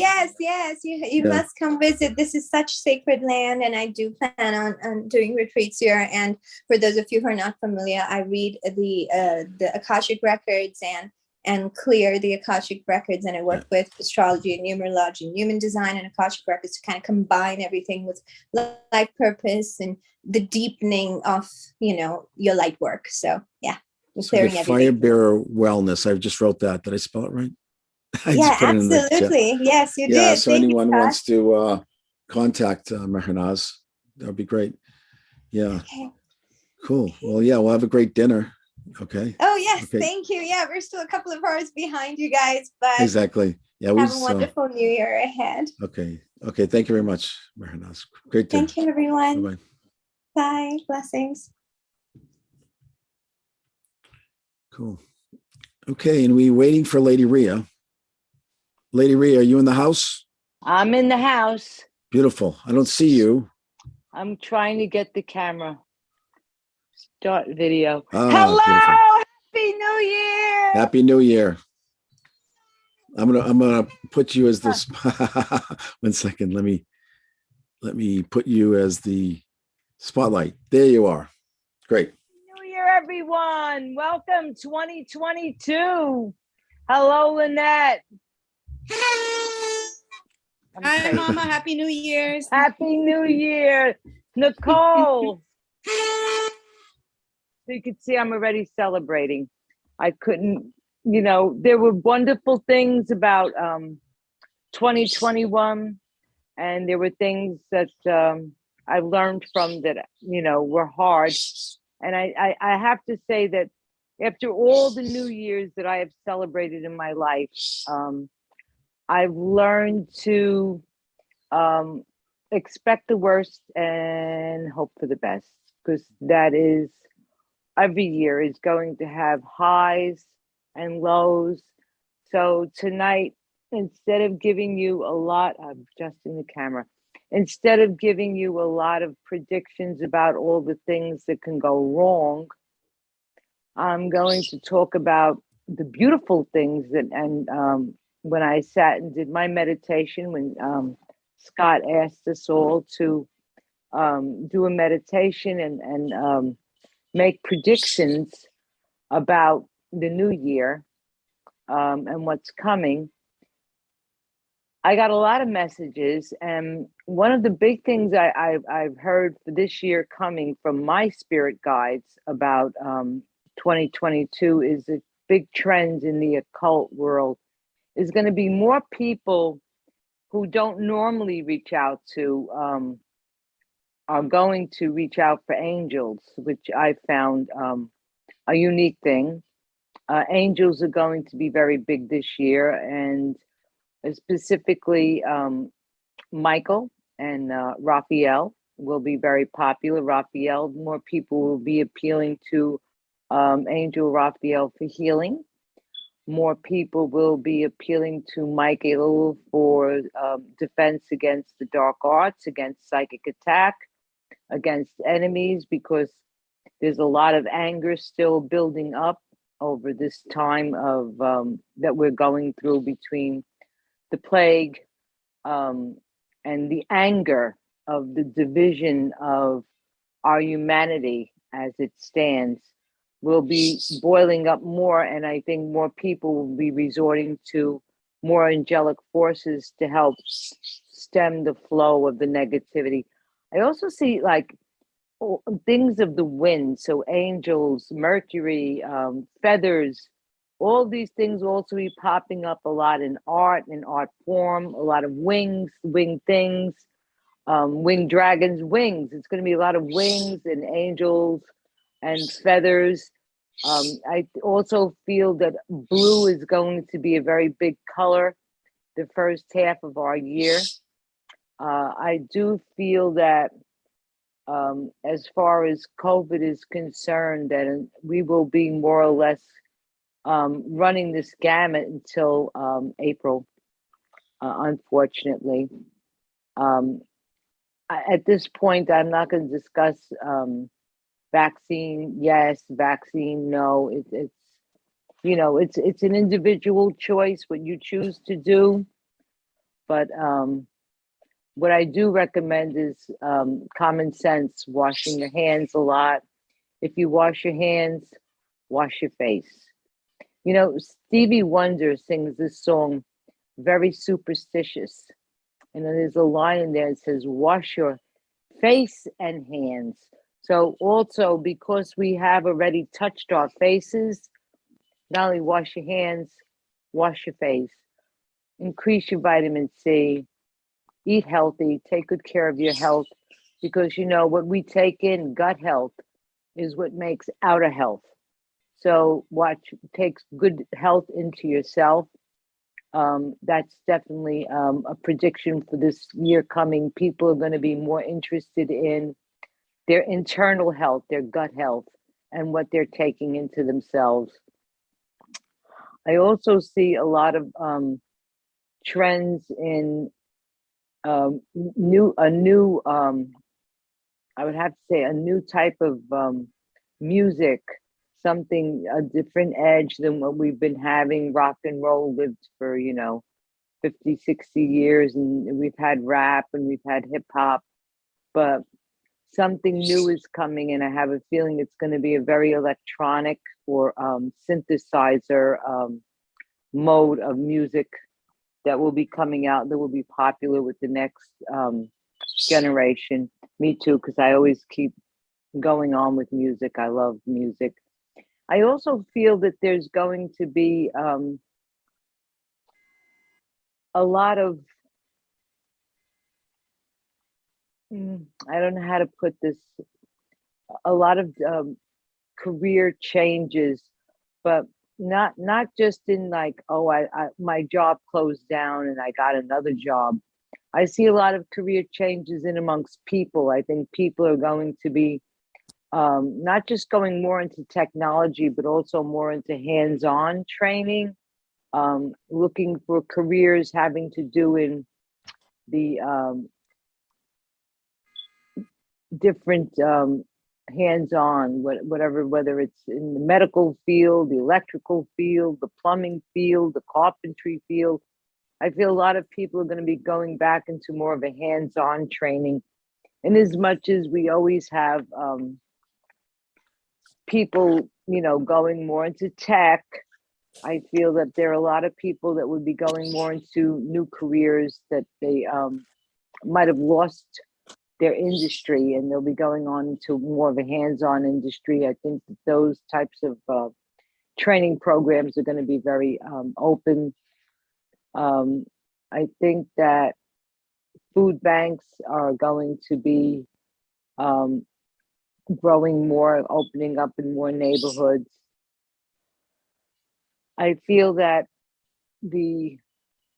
I want to wish our new mayor of New York City all the best in his new approach to helping calm the city down for its violence, its anger, its emotional illness. I mean, we're one of the biggest cities in the world, and there's been COVID has brought a lot of tragedy to a lot of families, and has exasperated more emotional, unwell people. And I feel that this mayor, I pray that I give him strength and blessings so that he can help bring New York back to a more cohesive city to where it was fun New York. It has been no fun New York for a long time. I feel the arts are going to be coming back around in the late spring, like June, July. I think we're going to be seeing a lot more of the arts as far as poetry, artists, music, developing in New York City and being more outside. And when I was back in the day, when I was a hippie, you went to Washington Square Park and it was covered with sketch artists. All of these people doing these fabulous portraits. You go to New Orleans, you still see it, it's still down there. We've lost a lot of our intimacy of art in New York, that it was more available, more touchable. I feel that also will be coming back this year. I feel people are going to really tired of being home and will be out more outdoor more in the parks, in the streaming of things. I do think that COVID between this year, 2022, and 2023 will be considered down to a bad flu as we all gain strength and immunization against this, whether it's by getting it or by getting the vaccinations and surviving. I do also offer my condolences to everyone who's lost someone this year, and you're in grief or bereaving a loss of a loved one, a loss of a beautiful pet. There are families. They are our families also. So my blessings towards all souls who have passed. My blessings to Betty White. She was just a treasure, as Biden called her, a real treasure. Entertained us with great stuff all these years, and she will be greatly missed. And she is, I'm sorry, the incense gets to my throat. She is something to be inspired by for men and women, that we should all continue to constantly live our best, be involved, be active, talk to young people, share your views, don't be judgmental, because this is why she had such a great life. She went out there, she was with people, she kept working. So even if you stopped working, even if you retired, still get involved with the community, get involved with the public, and try and drink in the youth, the knowledge of the youth. They're great, by the way. If you have a problem with your cell phone, find a kid, hand it to them, they'll fix it. Stay involved with the youth. And the youth, you have to embrace your seniors, your elders, This is where we get you get your great wisdom from us. Because some things, the way things happen may have changed, but the reason they happened, that doesn't change. And we'll always be able to guide you in those directions. So I do see a trend more of people getting together more with their seniors coming out more. When I was a girl, like at 35, 40, you were old, 60 is the new 30. It's just things have changed so much in that direction. And I feel a lot of people will be involved more and more with the senior crowds. I'm available. I'll always talk to kids and exchange my knowledge, my love for life. Life is a very precious thing. I hope all of you appreciate more so ever how beautiful life really can be, and enjoy the small things in life. But the other day I gave some cats outside. I have these feral cats, and I realized that they never probably had catnip. So I took a couple of catnip mice and I threw them out there with their shelters. The most joy I ever got was seeing these cats discover catnip. They were rolling around and having a good time, and I was filming it. Gave me the greatest gift was to see these innocent animals enjoying something so simple as catnip. So enjoy the little things in life. Enjoy the small gifts of seeing birds, seeing trees, seeing nature. Remember, nature, we see nature as beautiful. Nature also sees us as being beautiful. And I think that that's one of the greatest things we will learn more about the forces of nature if we don't, as a people, as a public, get together and stand up against the global warming, which the big corporations are trying to make a smaller footprint. And I get it all, but this has been going on since the 60s and 70s. We talked about what was happening to the planet, and we have to keep praying for the planet because it is our great mother that we stand upon, and it is a living entity. It does have its own universal mindset of response to our needs, and when we desecrate it, it responds back. So let's pray peace to the great Mother Earth this year also. Does anyone have any questions while I'm on? I'm gonna light a cigarette. Better ask.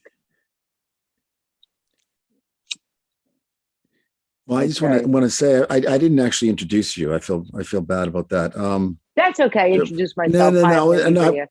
Yeah, Lady Rhea, she's known as the Witch Queen of New York. She's been a part of the esoteric community in New York City since the 1970s. When she started working for Herman Slater at the Magical Child, and she's the author of she's co-founder of Enchantments in the East Village, and also the author of The Enchanted Candle and The Enchanted Formulary. Often imitated, right? That's okay.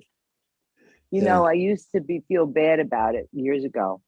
And then one day I realized that in meditation, that I'm actually very happy because the people that do make my candles, and there are many of them, I created an industry, and that feels damn good that I created something that allowed other people to earn a living from and express themselves in art, because it's an art form. Creating an enchanted candle is an art form. It's a meditation. It's a magic. It's a wax talisman. And I'm very happy. And Enchantments on East 9th Street to this day still makes them. That's 40 years. Who could say that what they started as an art form, a candle magic 40 years ago, is still alive today? I'm very blessed, very honored, and very humbled that my work is replicated by others, and that I made an industry. It feels great. I'm very happy about that. And tonight I'm going to do as you could see the altar behind me, I've set up tonight's ritual spell for blessing for the new year with, I chose Ganesha and Lakshmi. As I said, I also feel that this is a year of airy things. And Ganesha is equivalent to Mercury. It's mercurial. It's all things about communication. This is going to be a year where we need to communicate and we need to find education, which I was talking about earlier. More people are going to be going into trades that are needed, medical, electrical, plumbing, carpentry, all the trades, chef.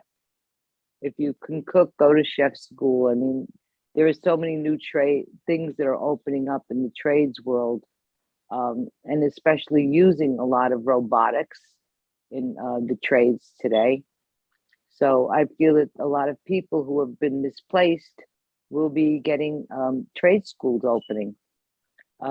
Is there any questions yet? Because I would like to pull a goddess card for the year, if you'll excuse me.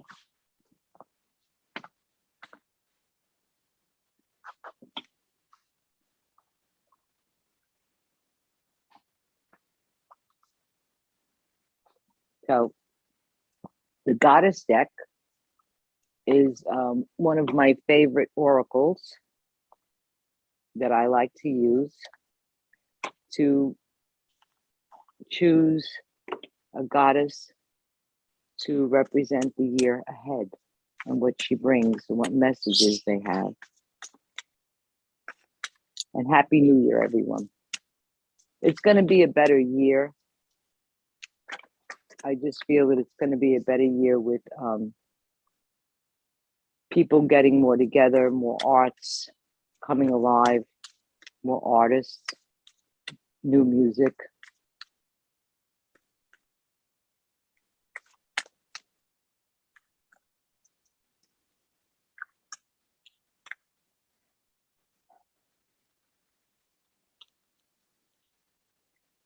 And here she is, Rhiannon. So it's going to be a year of sorcery and magic. Very good card for the year. Rhiannon, goddess Rhiannon is one of the goddesses most popular with the witches. She was one of my, when I was first initiated back in 1972, that was one of the first goddesses that we worked with as covens, was Rhiannon, the Welsh tradition. And she is magic. She is a sorceress. She is the queen of witches of, as in Hecate, also another great goddess of the witches tribes of New York. Rhiannon was also one of the first goddesses in the tribes of New York back in 1972. And so I'm very happy to see her here tonight. And I'm going to be getting ready to do a blessing for everyone. Is everyone ready? Do you have any questions? Anyone want to come on and say hello for the new year? Yes, Lynette, you have a question? Oh, I just wanted to wish everyone a happy new year. And I just wanted to, I hope that for everyone here, that it'll be a little bit easier for everyone. This has been a rough year. So just wishing much better energy for everyone. That's all. Oh, that's beautiful, Lynette. Thank you for coming on.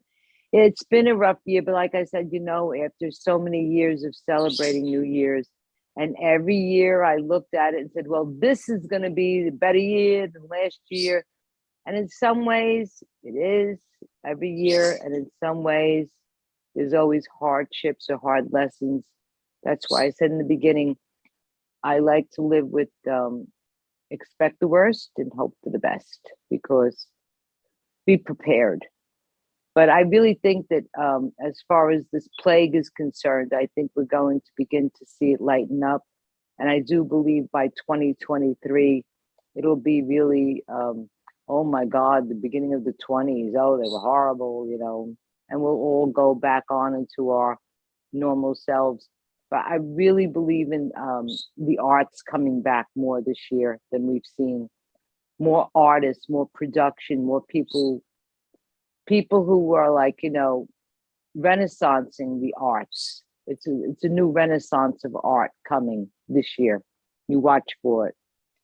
So I'm going to put out my cigarette. I have my cigarette break. I get nervous. I got to smoke. My spirits love to smoke when I read.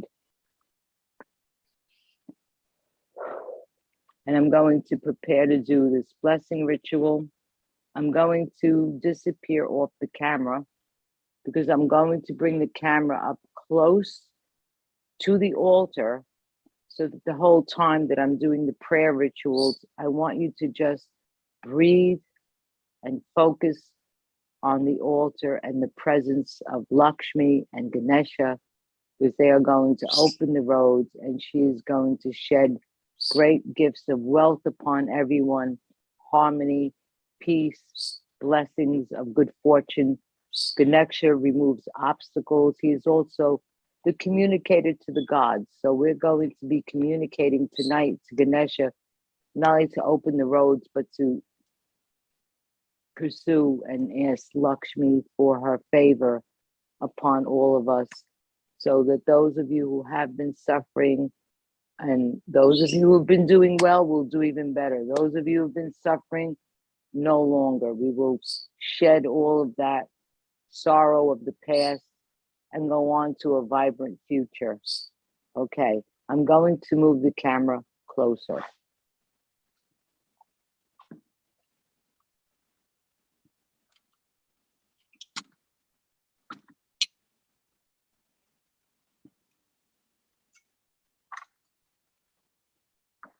How is this?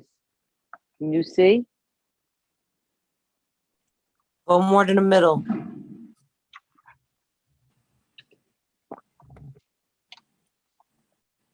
Perfect. Can you all see it? That's nice. It That's should good. be like you're right in the room with it. Yes. Okay. So on the right-hand side, we have a wooden statue of Ganesh. I obtained him in 1995. He's hand carved from India. In the dead center, we have a brass statue of Ganesha. I purchased him in the Magical Child around 1980. And to his left, I have a beautiful rendition of Sri Mahalakshmi that I did purchase from Botanica San Lazzaro. So we have manifestations also here, the smaller statues. We have manifestations of Tara, the Buddha, and next to Ganesha, lower than him, is the Buddha Taparitsa from the Bunpo tradition. And we are going to begin by taking a deep, deep cleansing breath by breathing all the way down into your lungs. Take a deep breath. Inhale. Hold. Exhale. Take another deep breath. And if you know fragrance, I'm burning Nag Champa, which is the sacred holy incense of India. So if you have it in your memory, take a nice deep breath and breathe in the incense. Breathe in the holy fragrance of Nag Champa. Take a deep breath. Hold.